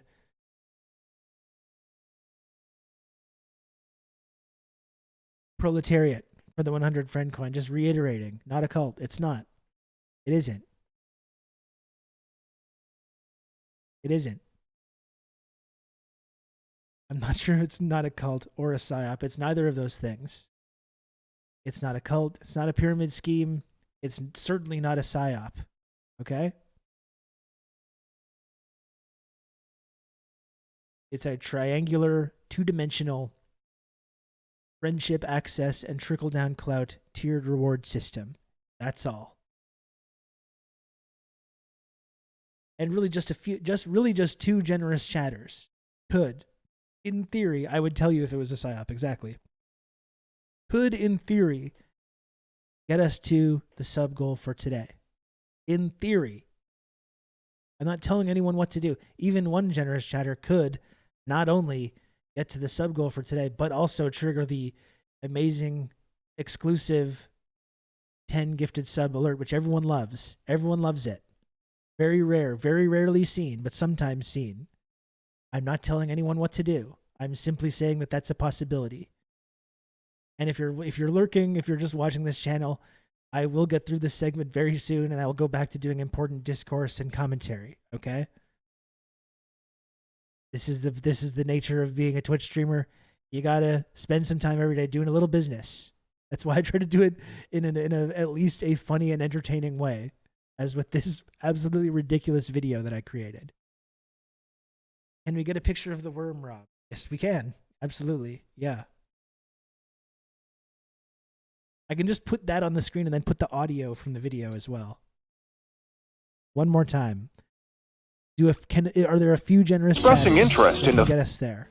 That's my Thank question. you for expressing interest in the Friendship Triangle community. We would be thrilled to have you on board as a member of our exclusive platform. As you may know, the Friendship Triangle is Twitch's only two-dimensional, triangle-shaped, friendship access and trickle-down clout tiered reward system. Today you have an amazing opportunity to join the base level of the Friendship Triangle system. Once you are part of the community, you'll have the ability to rise through the ranks and achieve higher levels of access and rewards. One way to do this is by gifting subscriptions to your fellow members or by inviting your friends and family members to join our community. As you ascend the tiers, you will be exposed to a range of new and exciting benefits, such as exclusive content, advanced features, and access to our elite community members. We are confident that you will enjoy all the perks that come with being part of the Friendship Triangle. However, we also want to remind you that not all friends and family members are to be trusted, especially those who may not support your new lifestyle. That's why we encourage you to focus on building meaningful relationships within our community, where you will find like-minded individuals who share your interests and values. If you have any questions or concerns, please don't hesitate to reach out to our team. We are always here to support our members and ensure that your experience with the Friendship Triangle is enjoyable. We're glad that you are considering joining the Friendship Triangle community. We look forward to seeing you rise through the Chaos Zone and all the way into the elite tier. It's not a cult.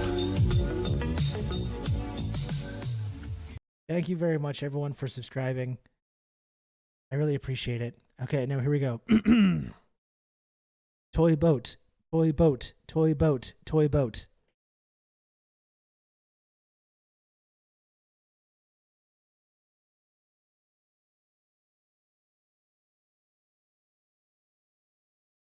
You can count on Too me. slow. You're going to have good old Rob to talk you through all this.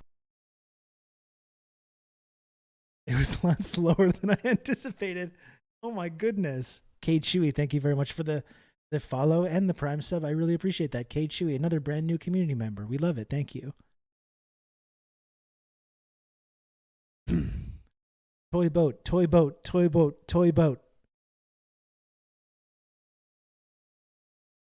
Come on. Come on.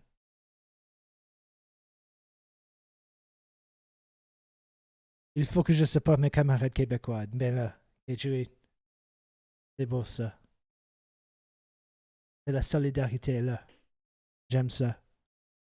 He did it clean. The ruling is in. The ruling is in, folks. The ruling is in from Marty. He's calling it.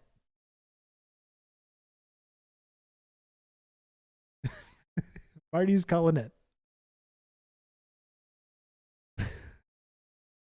Proper cup of coffee from a proper copper coffee pot.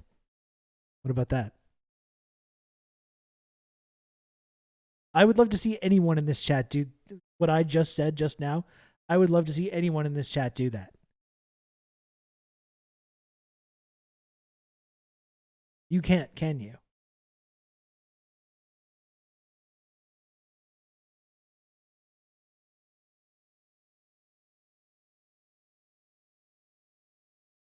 I literally You can just count told on that me. guy You're going to have I good don't old believe you. Rob to talk you through all this.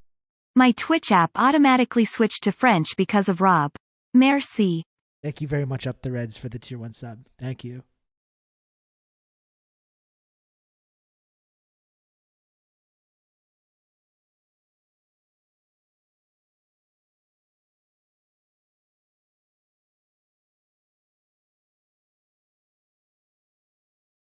J'étudie le français avec Duo, mais moi j'ai besoin d'études de français plus parce que ma français là c'est mauvais.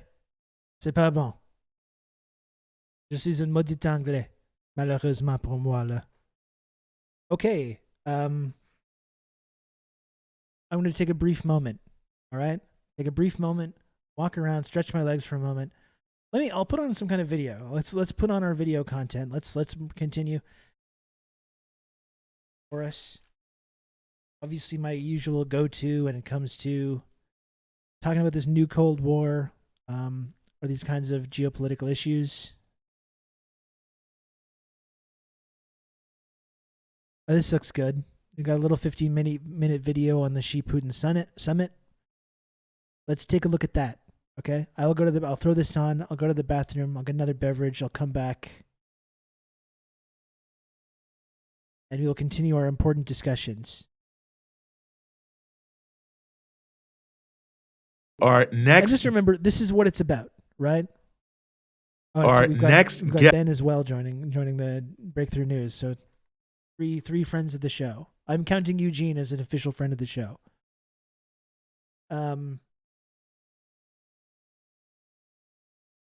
She stood upon the balcony, inexplicably mimicking him, hiccuping and amicably welcoming him in. What, was that supposed to be hard, Dave? Was that supposed to be difficult? Was that supposed to be a difficult tongue twister? Call me when you got something difficult for me. Okay? Anyway, when you talk about this slow, oh my God. Oh my goodness. When you talk about this Xi Putin summit, again, all this climate of hostility and paranoia, this is what it's about. Remember, it's not about, as much as people try to make this about human rights or democracy versus authoritarianism or free press or any of this stuff, total nonsense. Okay? It's total bullshit. It's about, again, it's about power. It's about the slipping global control of the financial system. It's about the slipping global control of the United States as the sole hegemon.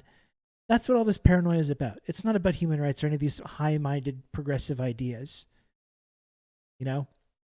That's just a childish notion that everyone should just kind of forget.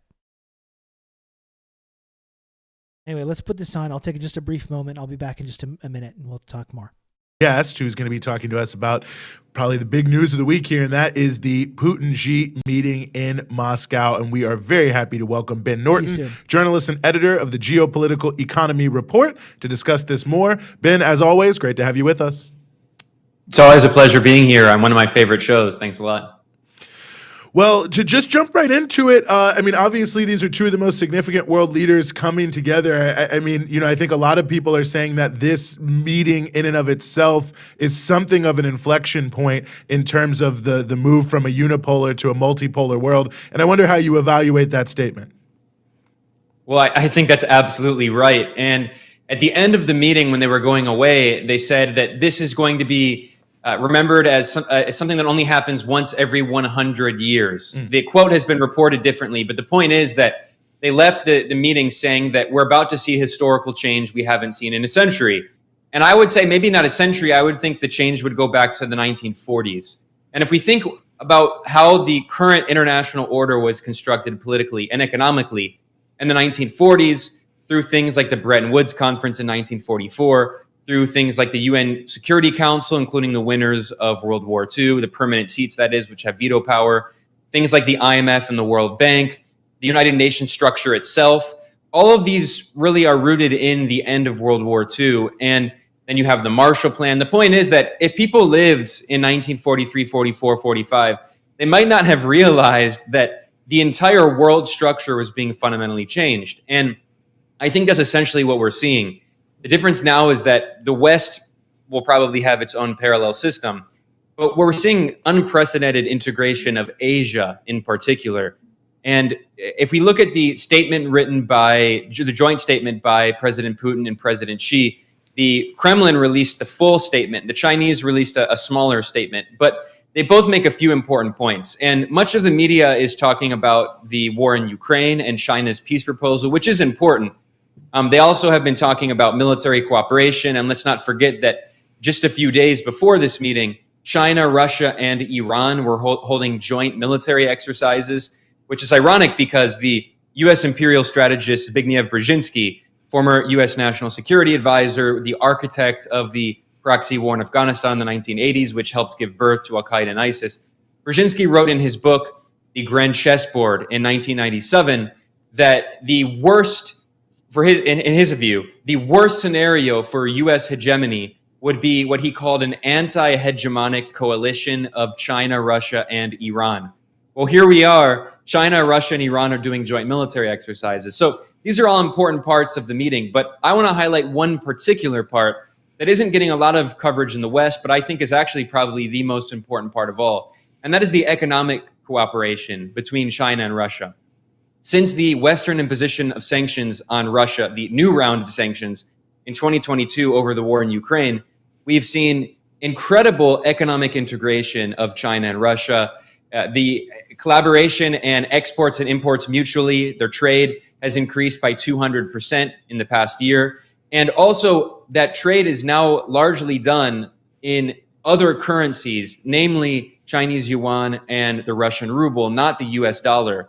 And as of the beginning of 2022, over half of Russia's exports were invoiced in US dollars. Now the figure is less than 35%. It's about 1/3 of Russia's exports are invoiced in dollars. And after this meeting, President Putin told the media that he invites countries in Latin America, Asia, and Africa to do trade in the Chinese yuan. So it's very clear that one of the important points of discussion in this meeting was the internationalization of the yuan and the attempt to challenge the hegemony of the US dollar in international trade and its use in the foreign exchange reserves of central banks around the world. And Ben, I think this is very much connected to some of the positioning we've seen China in recent months, is the economic aspect of this. It demonstrates China's growing power. You even have Saudi Arabia. I mean, they're not agreeing to necessarily yet, but agreeing to at some point in the near future, perhaps sell its oil to China in Chinese currency, which is a huge deal. You have, as we were talking before we brought you in, you have this negotiation, this deal between Saudi Arabia and Iran, this sort of rapprochement that, of course, it's been in the works for a while. There's been meetings taking place in Iraq and some in Oman over the last year or two. But of course, China sealed that deal. And that took everyone in Washington by surprise. And then you saw people really struggling, all these analysts really struggling to act like they're not upset about it, but they were really upset about it because it was something really, really big that happened in the Middle East that really creates a huge obstacle for Washington's plans in that region. And then of course you had China release this outline for peace between Ukraine and Russia. And I don't know if it's ever going to happen anytime soon, but it was a pretty serious proposal. And of course, the only reason that the US got so nervous about that, at least I think, is because I think China is is one of the biggest, if not the biggest, trading partner of Ukraine. So once again, it goes back to China's economic prowess. But now that we see this kind of more assertive China on the international stage in terms of wanting to be involved in at least helping negotiate peace and rein in some of the destabilization that the U.S. is largely behind, I mean, what does that say about Washington? Has my mic been low this whole time? I think that's the problem. I don't recall doing this, but I seem to have turned physically on my little audio interface thing there, turned my mic down fairly significantly, which I usually like to have it be the opposite. I usually like to be louder than the videos that are playing. The alerts were loud compared to the mic. Well, maybe someone could have let me know before. Maybe someone could have mentioned this earlier, before the previous 2 hours of me talking about these things. Huh? What do you think about that? Maybe we could mention this before the 2-hour mark. Chat? I'm not muted. I know that's not true. I specifically, deliberately unmuted myself.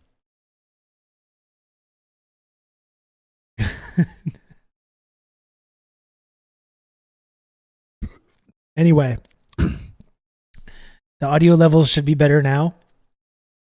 Now that the whole previous 2 hours is ruined.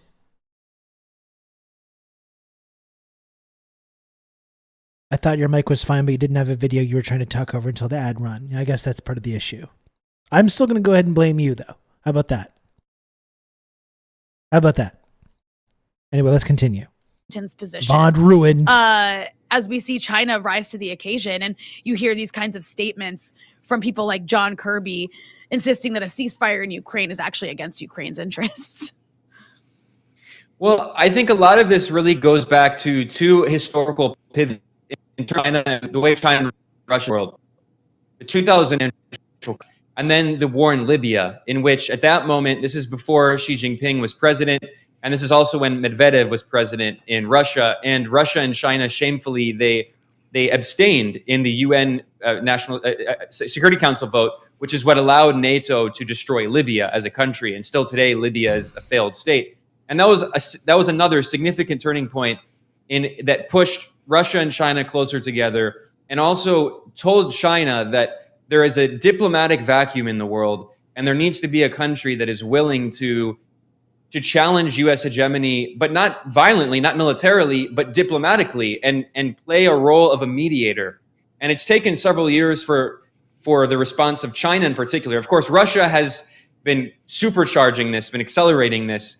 You can say, actually, it's interesting. Russia has kind of like a maximalist position, and China has always had a much more minimalist, careful, slow position in trying to slowly push these changes. But it's been supercharged, especially in the past year.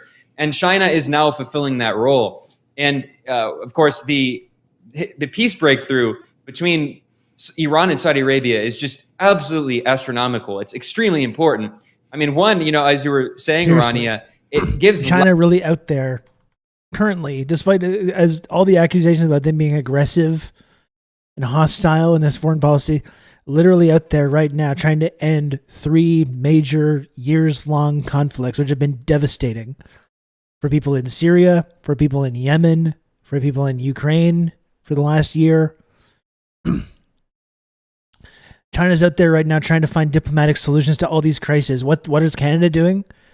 What is beautiful multicultural liberal democracy Canada doing? Well, we're funding one side of those civil wars, aren't we?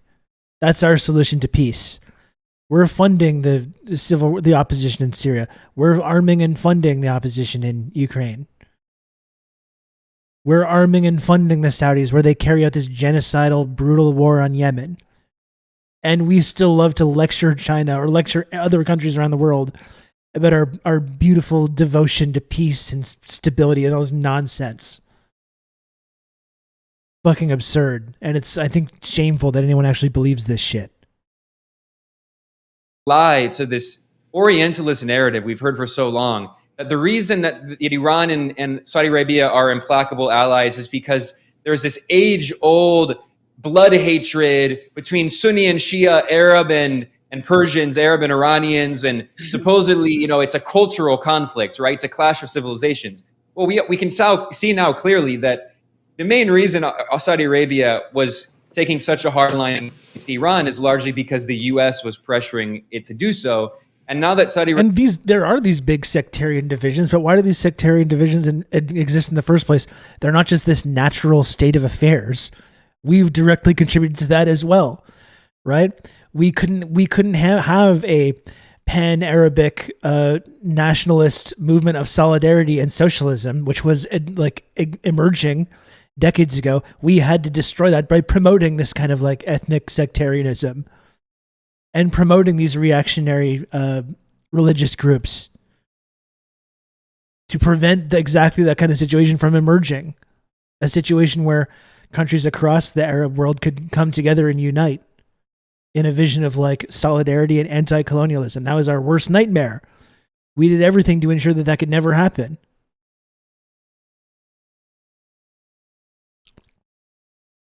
Arabia is maintaining a more non-aligned foreign policy. It has better relations.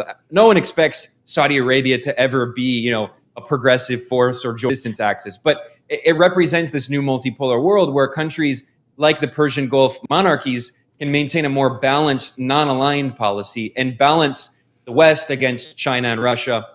China is, of course, Saudi Arabia and Iran's top trading partner. But there's another key part of this, which goes back to what I was just saying a second ago, which is the economic element, which does not get enough attention. You mentioned, Rania, that the Saudis confirmed this January, the finance minister confirmed in an interview with Bloomberg for the first time publicly that they're considering selling oil in other currencies. They had seen reports before that, but that was the first time it was publicly confirmed by a Saudi official. And that is absolutely groundbreaking because since 1974, when Richard Nixon's Treasury Secretary took a historic trip to Riyadh and signed an agreement in which the U.S. said that it would protect Saudi Arabia, and in return, this is of course the same time as the year after the OPEC oil lockout, and there was a lot of volatility in the global oil market.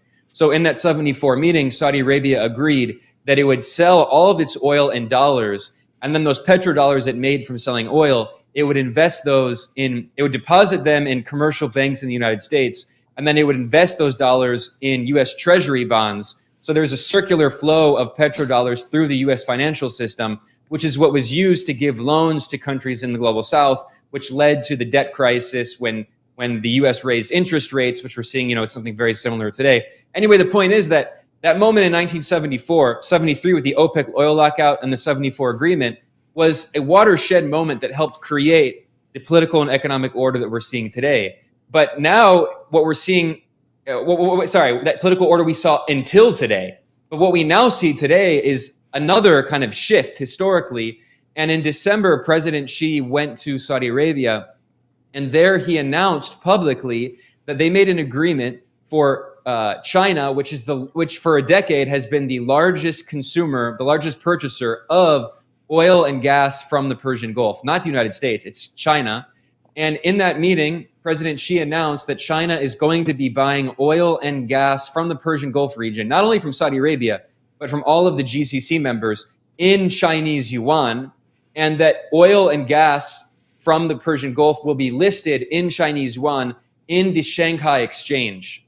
So if they actually pull this off, it would be basically a death blow to the petrodollar system that was created in the 1970s. And I think that it's very clear, Putin in particular has been very pushing very hard for de-dollarization. And the comments that he made after this meeting with Xi, I think, have made it clear that they're continuing to move forward in this process of challenging the dollar. And the BRICS, of course, is also, the foreign minister of South Africa recently confirmed that the BRICS system is working on creating a new reserve currency that's similar to Latin America's reserve currency, so they don't have to be so dependent on the dollar anymore. So all just read news this weekend as well too about how it's Dilma Rousseff that's going to be the president of the BRICS bank, like the financial aspect, which is really cool as well.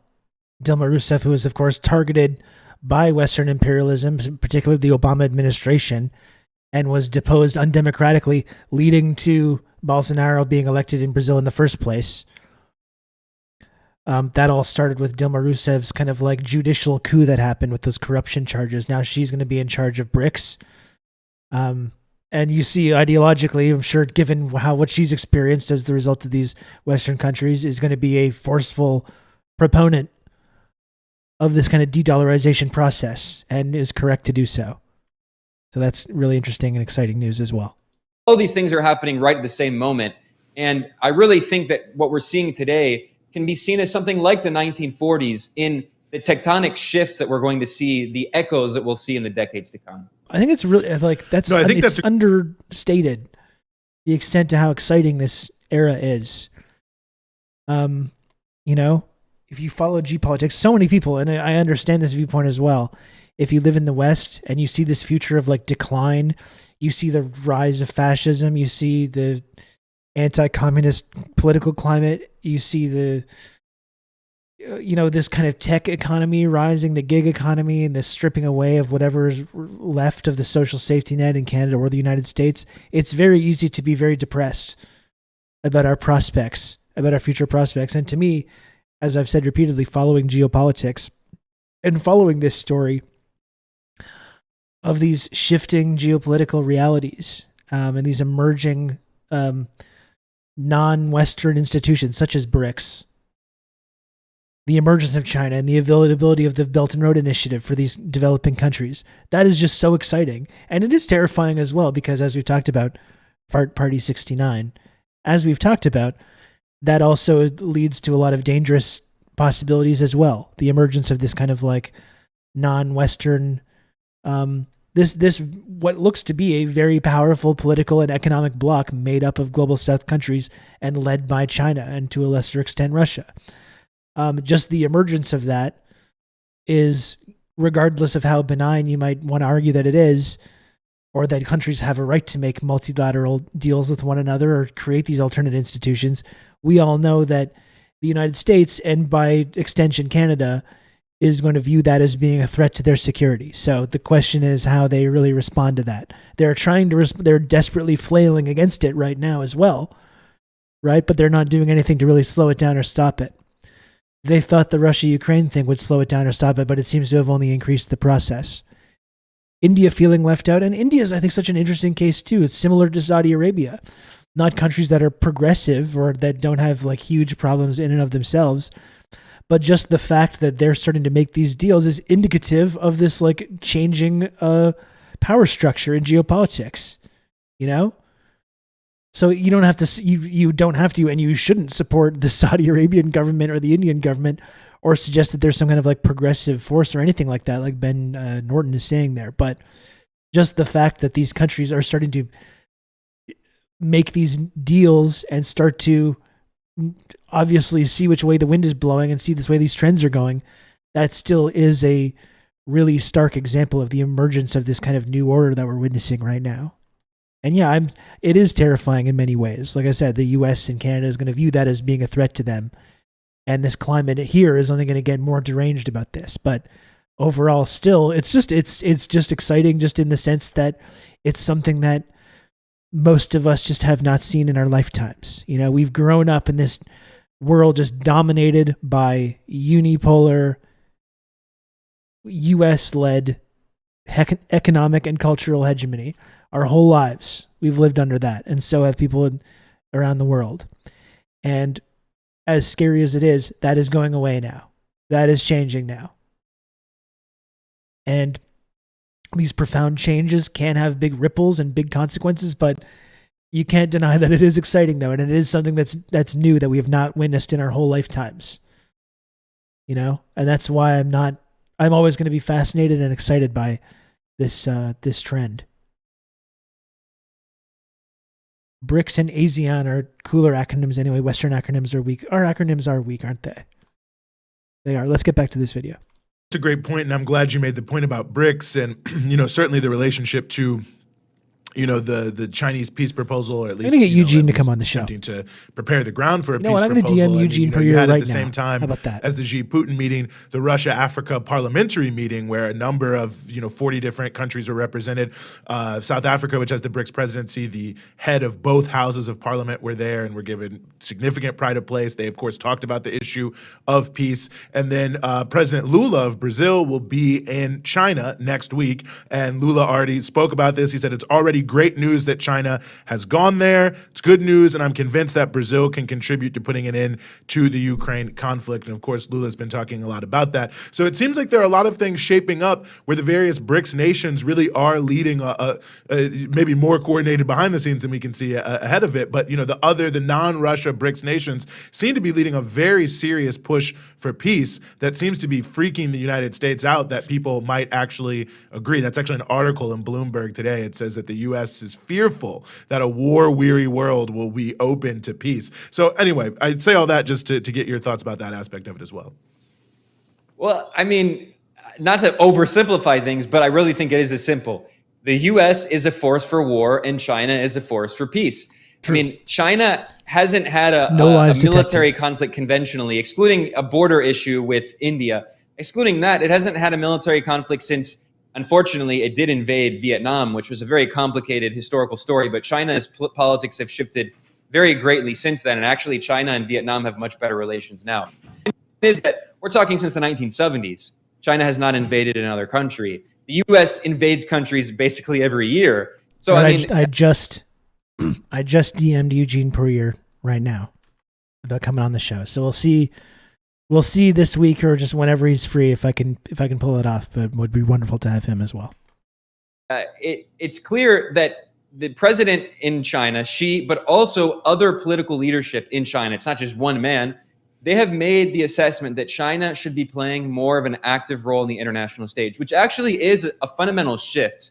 Because it is a shift too, and I started, not to interrupt Ben so much, but it's a big shift that we're seeing. And I know for many people, and sometimes I find myself, wishing about this, in the same way that the USSR used to materially support these anti-colonial struggles. Obviously, that's not China's strategy to get involved in the affairs of other struggles like that.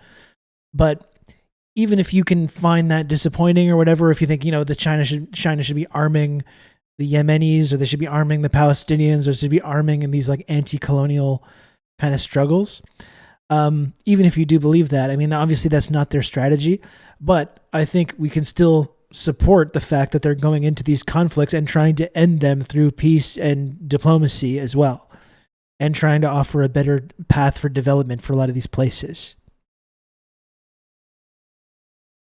I did see that Lula's trip to China is postponed, but hopefully they'll still do that soon.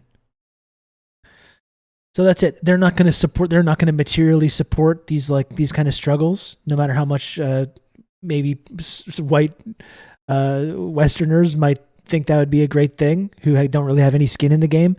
Still, though, I think the fact that they are moving in and trying to use diplomacy and take this kind of non-interference stance while still trying to promote peace and stability and development, I think is still a pretty huge shift and something very new that we haven't seen, like Ben's pointing out.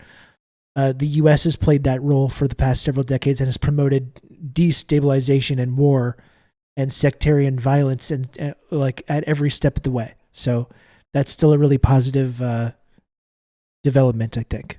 The Chinese Revolution in 1949, China has always been extremely hands-off and non-interventionist. Now, that China is going to be interventionist in the way that the U.S. is. When it is working with other countries in this diplomatic way, it's not to support its own unilateral goals. It's to support peace and diplomacy. And of course, it's because China's ultimate goal is economic development. of itself, but also it has this concept of win-win cooperation, which it contrasts to zero-sum game competition, which basically means, the U.S., its foreign policy is motivated by what it can extract from other countries in terms of natural resources, trade agreements, exploitation of labor, foreign direct investment. China thinks of things in a more bilateral, mutually beneficial way. How can we benefit, but also how can they benefit? And the only reason that China can do that is because it has a socialist government led by a communist party, which isn't guided by short-term profits. So when we look at China's increasingly active role as a diplomatic force, again, it's the complete opposite of the U.S. role. It's not that China is trying to dominate the world. It's because China wants economic development. And again, I want to stress this point because it's fundamental, because I'm not trying to say it's a culturalist difference. Sometimes people will try to portray it as, the U.S. is like culturally more violent and China's culture. No, it's a political difference as a result of the different political systems that the two countries have. China still has a socialist government. Now, the economic model is not the same as the Soviet Union. It's different. But the reality is that the Communist Party of China determines the direction of political and economic policy in the country. And they're able to carry out these kinds of policies that are simply impossible in the United States, where political decisions are determined by, ultimately, corporate interests, the military-industrial complex, Wall Street, Silicon Valley. And their interests are not peace. Their interests are more instability, and their interests are subordinating other countries to the foreign policy prerogatives of the United States. Mm-hmm. Well, very well said. And I know the Geopolitical Economy Report is covering all of these various things very closely. So I hope people are following you and everyone else writing there and also contributing in other mediums. Ben Norton, journalist, editor of the Geopolitical Economy Report. Thanks so much for being with us here on the Freedom Side. It's always a real pleasure. Keep up the great work. Great stuff. Great stuff from the Breakthrough News team, as well as Ben Norton.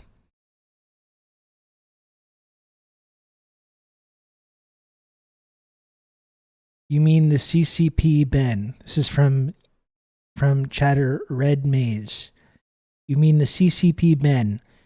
Can the CCP ask you for your viewer data? The CCP is everywhere, under our beds and in dark spaces. This is one of these moments where I don't know whether you're being serious or not. Red Maze. If the CCP wanted my viewer data, I'd be happy to give it to them. Why not? Joking. Okay. You never know. I mean, there's plenty of people that do, in fact, go around saying stuff like that completely unironically. So if the CCP wants my viewer data, I'd be happy to give it to them. They can look at my viewer data all they want. If they're going to use that to make a judgment about whether it'd be a decent investment to invest in the Rob Rousseau show, I think that would be perfectly fair.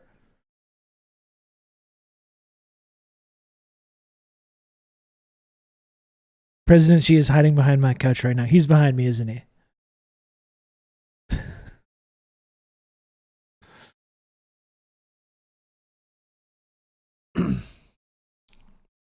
There was a live one in Dan's chat this morning. I don't doubt it. I do not doubt it.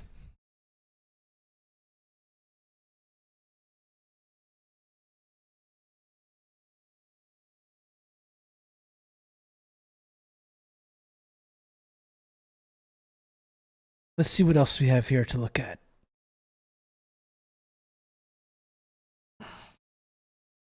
She flies now?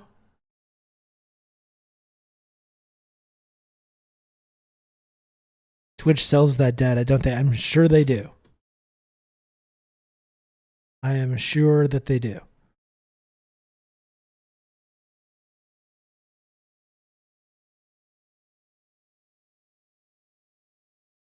Is there more here?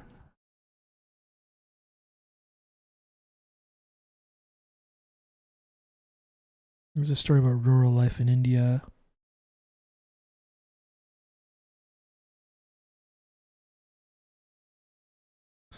Iraq.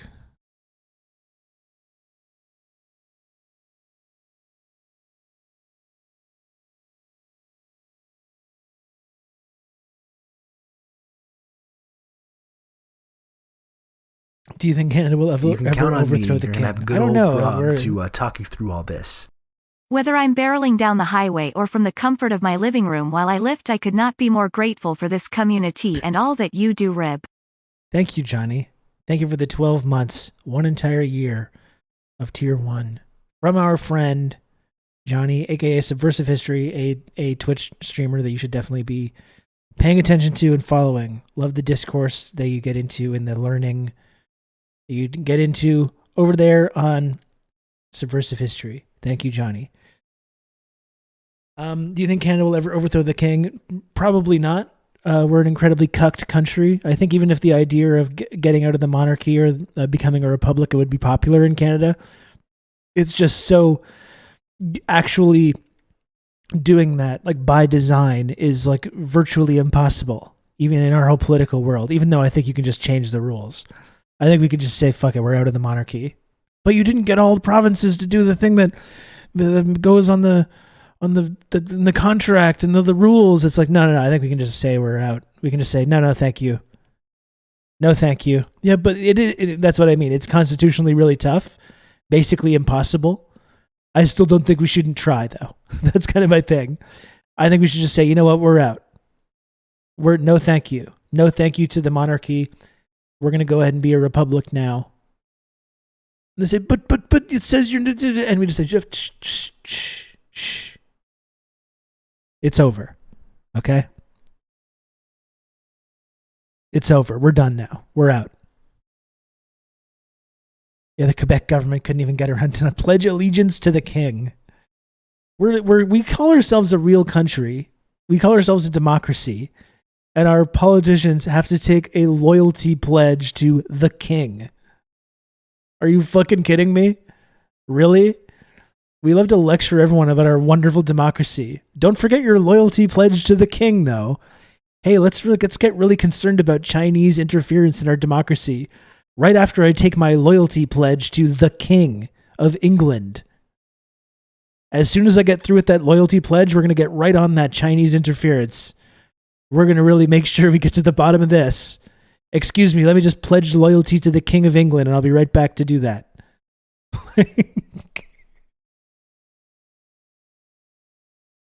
Like, are you serious? You know? It's so stupid. It is so stupid.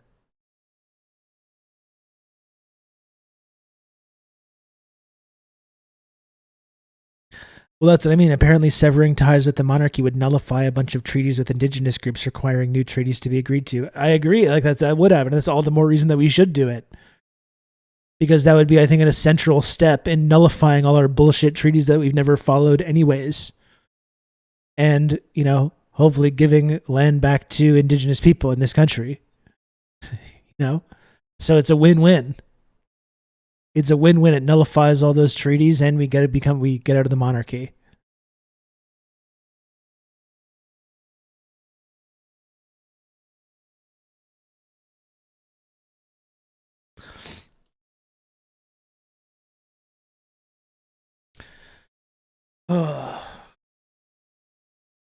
Somehow, I don't think it will go that way. Well, same with me. I don't either, but we can still think about it. We can just have to vote harder. All right, next. We'll do it. We're going to do this. We're going to do this.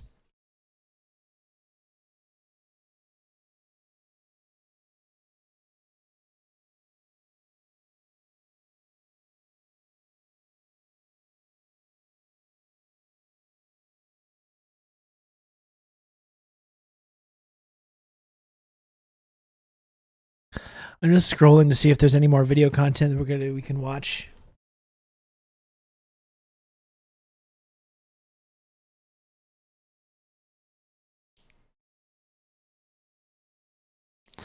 What do we got?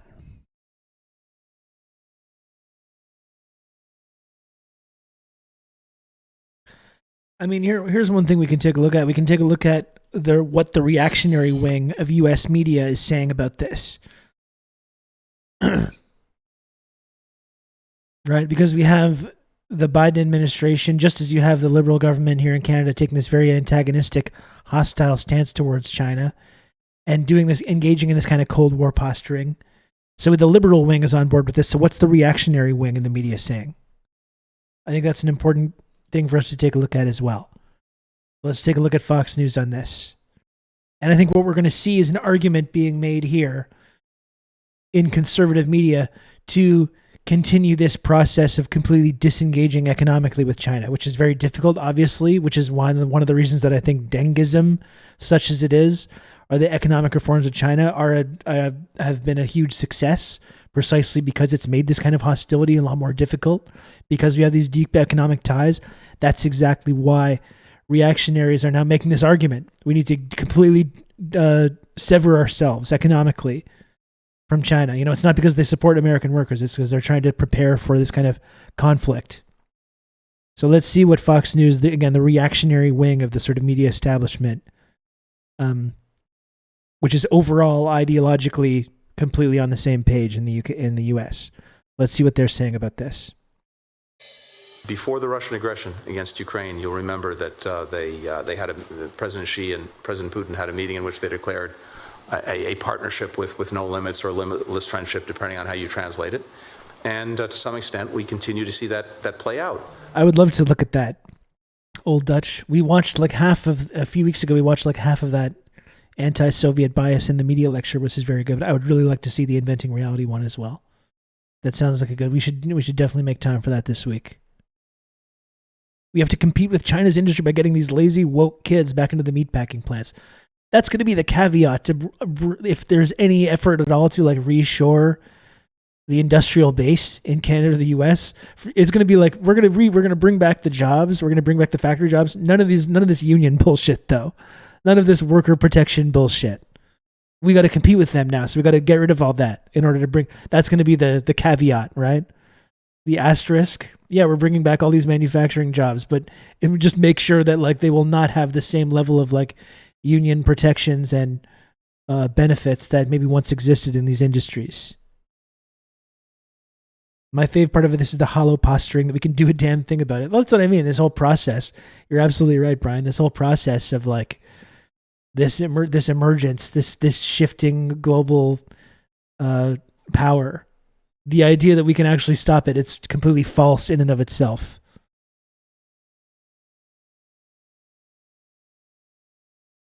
Yeah, jobs for American kids and no unions, please. That's right. Children are just yearning to go into those mines. Their little fingers are really great at bringing out those precious minerals. I think in many ways with Russia now is the very junior partner in this relationship, but a partner that may serve some interests that China has. That was Secretary of State Anthony Blinken testifying in front of the Senate Foreign Relations Committee on Chinese leader Xi Jinping and Russian President Vladimir Putin's increasingly strong relationship following the 3-day state visit to Moscow by Xi Jinping. Xi reportedly telling Putin, quote, "There are changes that have not happened in 100 years. When we are together, we drive these changes." The two leaders also signing agreements affirming their partnership and economic cooperation for the next several years. Joining me right now is the Atlas Organization founder. Yeah, you got to get the shade in there. The Decisive Decade. Yeah, the junior partner is Pick it up, a must-read. Author Jonathan D.T. Ward is here right now. Jonathan, thanks for being here. How do you see kind of humiliating you on the global stage this, right now? Relationship between China and Russia? What does it mean for America? Hi, Maria. Well, it's really a return of the Russia-China axis. I mean, there was a Sino-Soviet alliance that lasted about 10 years. And America, to America's credit, even though I don't agree with their strategy, America successfully split apart these two great powers that together maybe could have stopped American hegemony a lot earlier. Split apart this Sino-Soviet alliance, and now through their own belligerence and dumbass fucking quest for global dominance, they've pushed them right back together. Congratulations, America. Well done on that one. From 1950 to 1960, let's say. I'm just Fox fired their hairstylist. I'm just thinking of Brian Cox in the this is Succession last night, watching the late night news and being like, "Who the fuck's this guy? People watch this. I'm watching." And the assistant being like, "I'm going to get on it right away."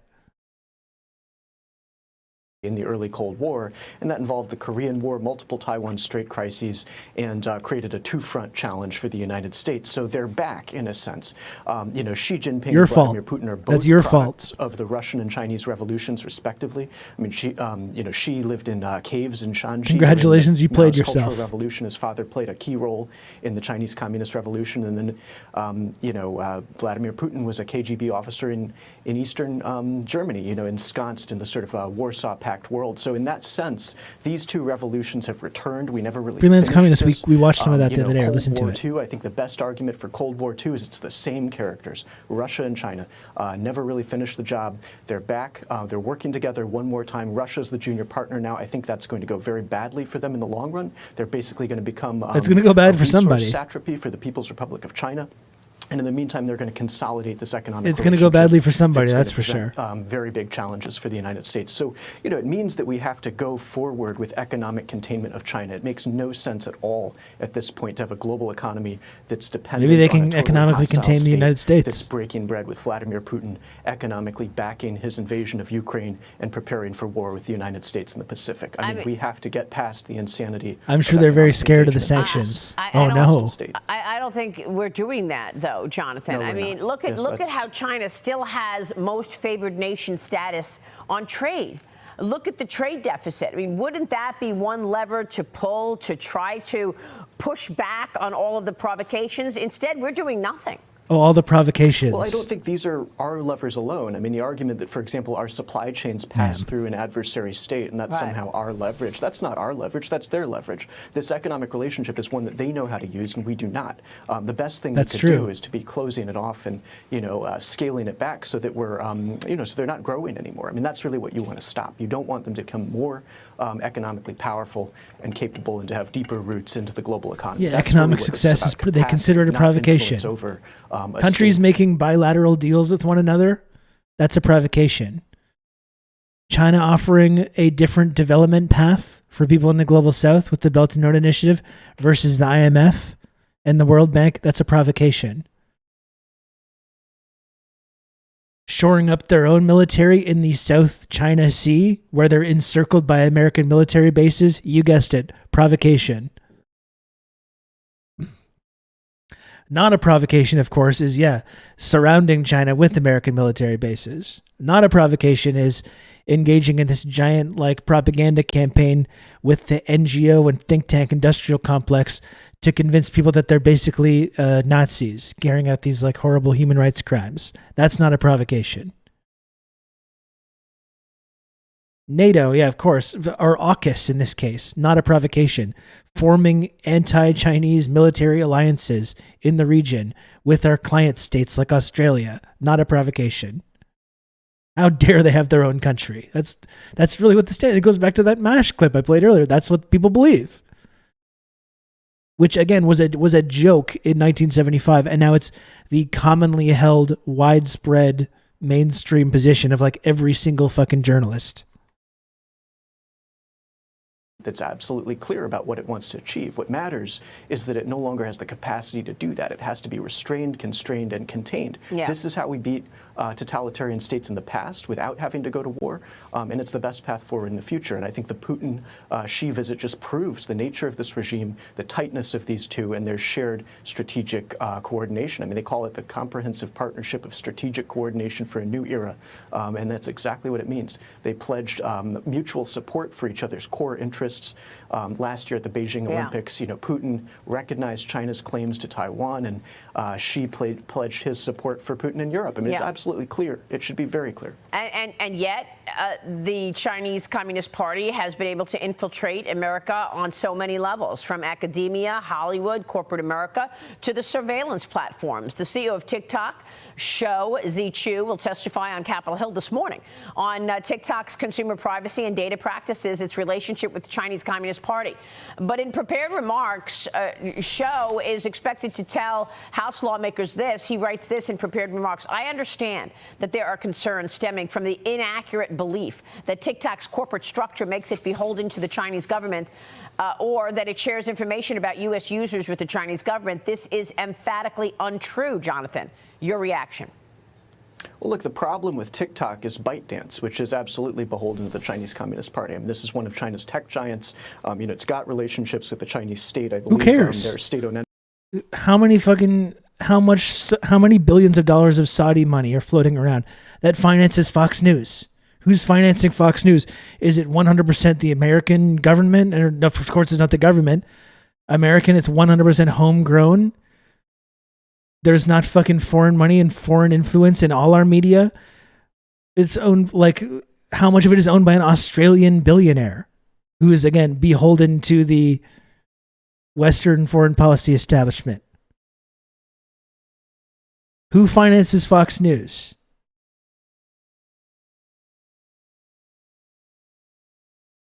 Only American oligarchies or American-approved oligarchies.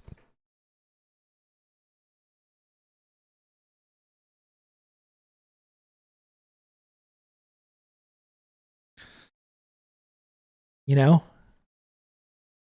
To say nothing of the other social media companies, how they're all spying on us. They've all got their data. And if China wanted any of our data, any of our social media data, they can literally just go out and purchase it in our wonderful free market system.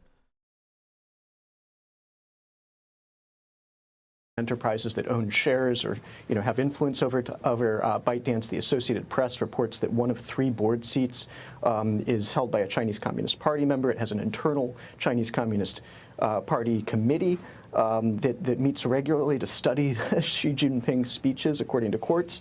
And then, I read through this testimony, and I think he says something very interesting here, which he says, "We do not believe that a ban that hurts American small businesses, damages the country's economy, and silences the voices of over 150 million Americans, et cetera, is a solution." And there's your problem right there. I mean, silencing the voices of over 150 million Americans, I don't think we need to have that kind of influence, in this country when it comes to a party that's a company that's linked to ByteDance, one of the AI giants. And, that kind of reach in here, that's what our lawmakers are going to be talking about, the dangers of having that kind of reach into our society. 150 million Americans on this platform. And he's basically saying, it's too big to change. And no, I think you have to stop this before it becomes even bigger. And then it's odd, he sort of references that ByteDance is a global company, and he brings up, as a point of information, that Neil Shen of Sequoia China is one of the board members of ByteDance. Well, Neil Shen of Sequoia China was a member of the 10th Chinese People's Political Consultative Conference National Committee. That's a Communist Party committee. Well, and really and then he's that's so terrifying. China's Center for China and Globalization, which was founded by the United Front, which is essentially Chinese intelligence. Jonathan, so, hold I'm not on, sure hold these on. are You're saying a lot of stuff. Just hold on, Jonathan. You just mentioned Neil Shen from Sequoia. Sequoia is one of the country's most premier venture capital firms. They're raising money for small companies. They're putting U.S. investors in Chinese companies as well. How is it possible that Neil Shen, a member of the Communist Party or one of those committees that you just mentioned, is running Sequoia, America's premier venture capital fund? Right. Amazing that this is deranged enough that it's actually getting a little bit of pushback. That's really saying something. Isn't that right there telling us that America is funding the expansion of communist China? Well, Sequoia China, Sequoia China, it's pretty involved in China's tech sector, and then apparently its director is involved with the Communist Party itself. So, that's just what's public information. There's probably much more to learn. They say Neil Shen runs Sequoia China, but not Sequoia U.S. Is that right, possible? Sequoia China. Sequoia China. That's what it says. Yeah, that's what it's. Great stuff. That's where we're at. That's where we're at in our media and our discourse in Canada and the United States. That guy got so weak in the knees. It is amazing how a lot of this shit just instantly falls apart on the slightest amount of pushback. That's how fucking flimsy a lot of this stuff is.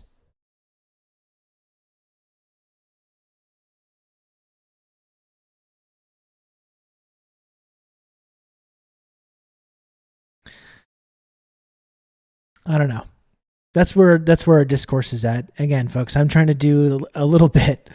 I'm trying to do what I can in my own way to use the platform that I have on Twitter or Twitch or wherever to push back on this narrative, which, as we see in both Canada and the US, is just completely fucking relentless.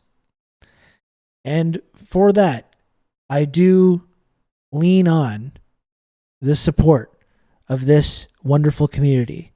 And we're only 7 subs away from the goal. 1 or 2 generous chatters could conceivably get TRRS to today's sub goal,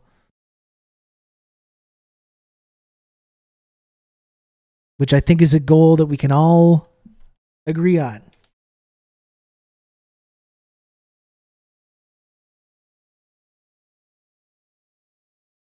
I think it's a goal we can all agree on. You can count on me. You're going to have good old Rob to talk you through all this. Our valued community member, Fart Party 69.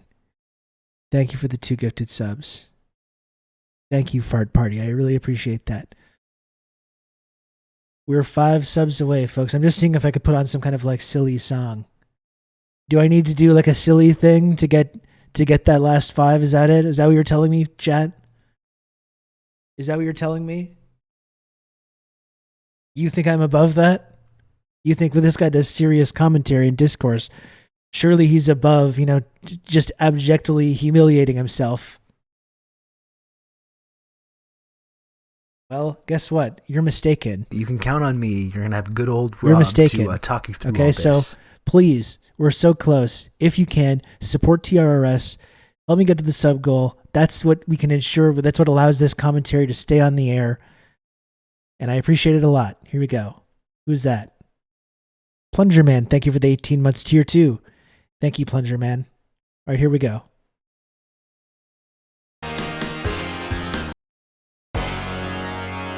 We're 4 subs away.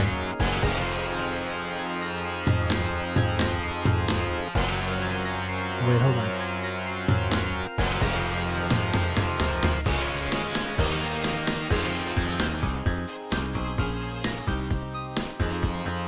If you feel bad for like an almost 40-year-old man to be on the internet subjecting himself to this, you can make it stop. You can support TRRS. You can help keep this content on the air. You can support this community. And you can make it worthwhile to me to do this, whatever I'm doing right now. I'm trying to be taken seriously as like a journalist and a commentator. And then I end up doing this.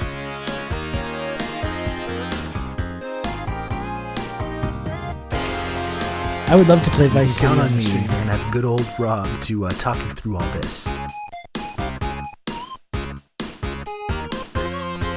Thank you, Red Maze, for the 7 months of Prime. Thank you. I really appreciate that.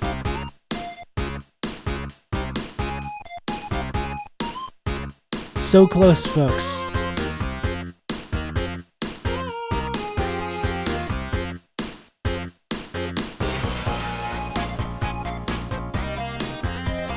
This is actually the song that the classic TRRS Rob Drums gif comes from.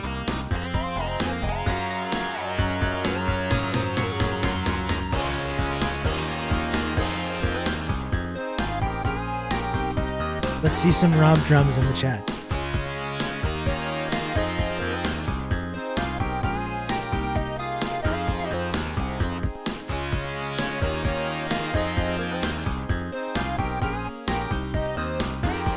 It syncs up perfectly.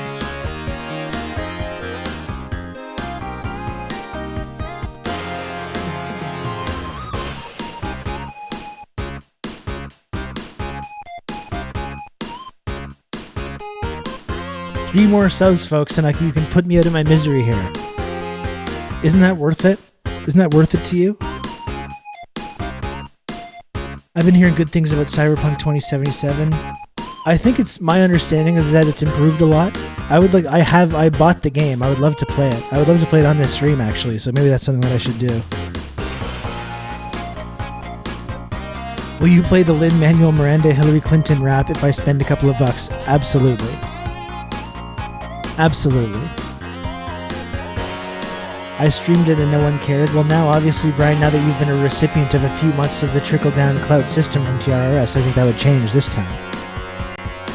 You've just become an elite member of the Friendship Triangle.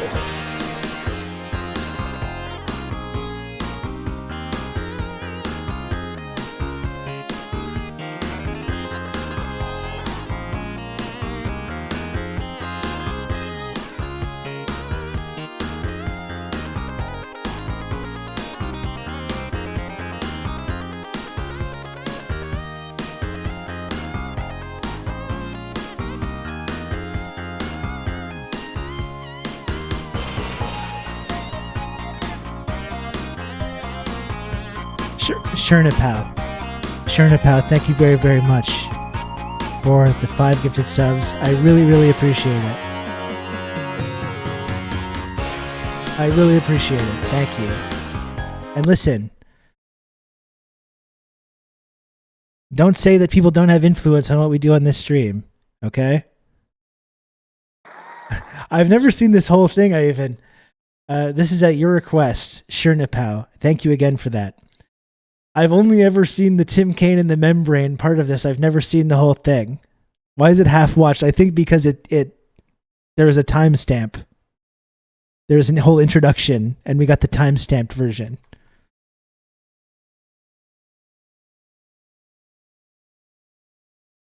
I'm not saying I'm beyond it. I'm watching it right now, and I'm actually quite excited to. Anyway, here, I've never seen this whole thing. Here we go. Maybe next time we can do the Lena Dunham pantsuit rap as well. Maybe that's tomorrow. We can do that. That would be fun, wouldn't it? Let's listen.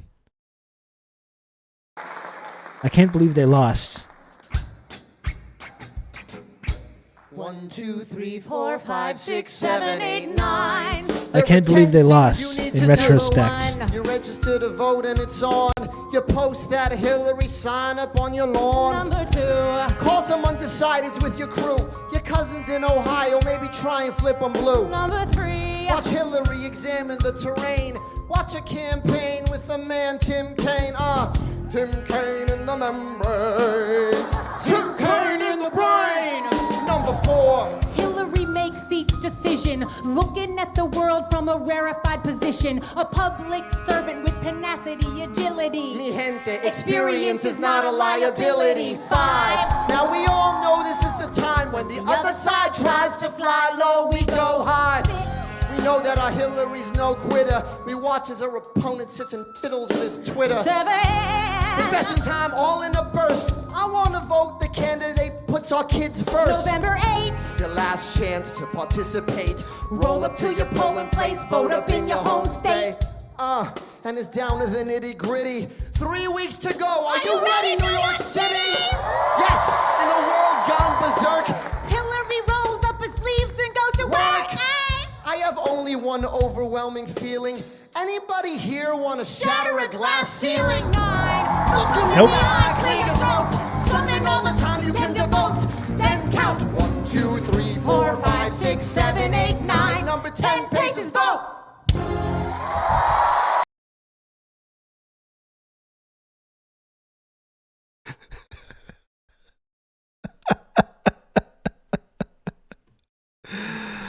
I can't believe she lost, really. It's just, what a shocker. I can't believe it. This is such collapsing empire vibes, this whole thing. It's just a complete mystery that Hillary lost. How could this have happened? How could this have happened, folks? That was actually great. That was actually sick. I genuinely enjoyed that.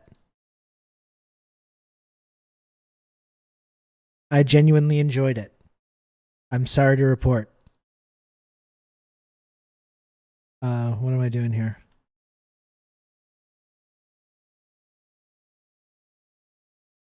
Watch a campaign with the man Tim Kaine. Tim Kaine in the membrane. Tim Kaine in the brain. Getting hyped about Tim Kaine. That's so great. Doing a rap about being excited for Tim Kaine is fucking fantastic. I'm sorry. It is. I distinctly remember, genuinely, even though I really believed up until the end that Hillary was going to beat Trump and it was just like a complete formality, when they did nominate Tim Kaine for the VP candidate, that was one of the first moments that I was like, huh. They couldn't possibly blow this. No, they won't. But that was the first. That was when the doubts started to creep into my mind. In retrospect, like Brian, you're right. In retrospect, it's just so obvious. In retrospect, nothing could be more obvious that Trump was going to win that. Nothing, you know? I just didn't want to believe it, you know? It was there. All the truth was there for all of us, but I just didn't want to believe it, frankly. And I still had a tendency, I think, to believe that the experts that we hear about in our media when it comes to like political reporting are trustworthy people that know what they're talking about. Obviously, we know that that's not the case.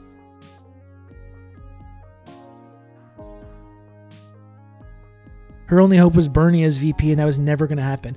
I mean, if at least just like trying to embrace that wing of the movement and trying to suggest that they were like welcome, rather than, you know what they did? Instead of like reaching out to the disaffected Bernie people and trying to reach out to them and bring them into their movement, you know what they did instead? They twisted the knife even more. They were like, we won, you fuckers.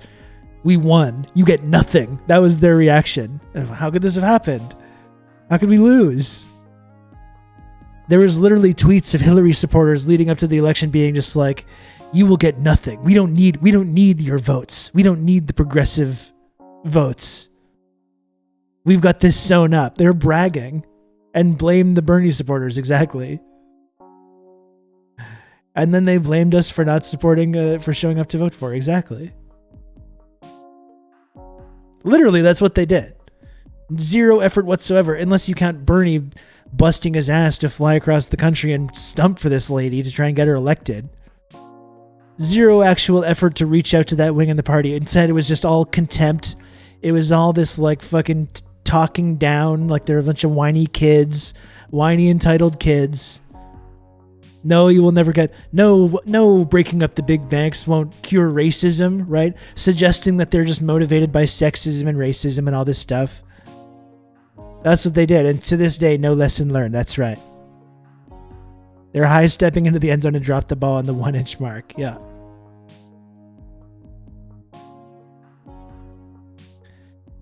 Hillary giving Hillary the keys to the White House on SNL was the last straw. Or Obama on late night TV. At least I've got to be president. Drops the mic and immediately loses. Man, you know, I hate Trump, but I must admit, I enjoy seeing these people lose and get humiliated. You know? I remember watching Broad City and their finale was so sure Hillary was going to win. They ended with her as a big reveal. It's Parks and Recreation as well. The whole last season of Parks and Recreation basically takes place in the world where Hillary Clinton was president. You know? Classic. You know, you might not like the people that are the reactionaries, and I don't. I fucking detest these people.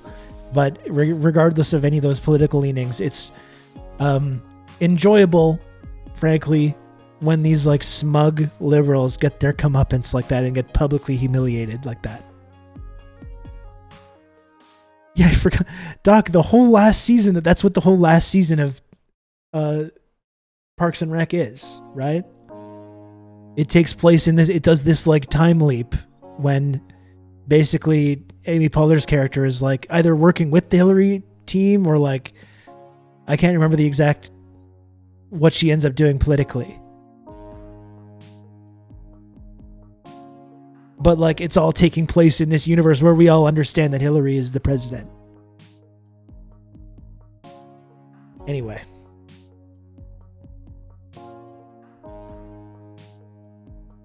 Anywho.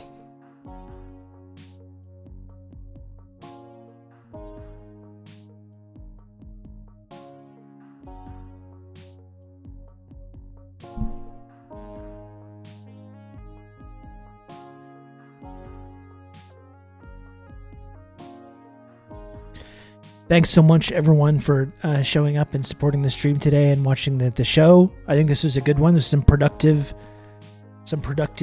dialogue and commentary today. I feel good about this one. I appreciate everyone for joining me today. I'll be back tomorrow, as usual. I'll be back tomorrow for more important discourse and discussion. Every single day, Monday, Tuesday, Wednesday, Thursday, Friday, at noon Eastern. That's 1 a.m. Pyongyang time at TRRS. Airs live on Twitch. And once again, I really appreciate everyone that tunes into the program, everyone that's able to support the show and the work that I do. It really wouldn't exist without you, and I can't tell you how much I appreciate it. So let's give a warm hello to a friend of the stream, Marina, playing some Resident Evil 4 right now. That's all. I'll talk to you folks tomorrow. Join the Discord if you're not in there already. Join the Discord server.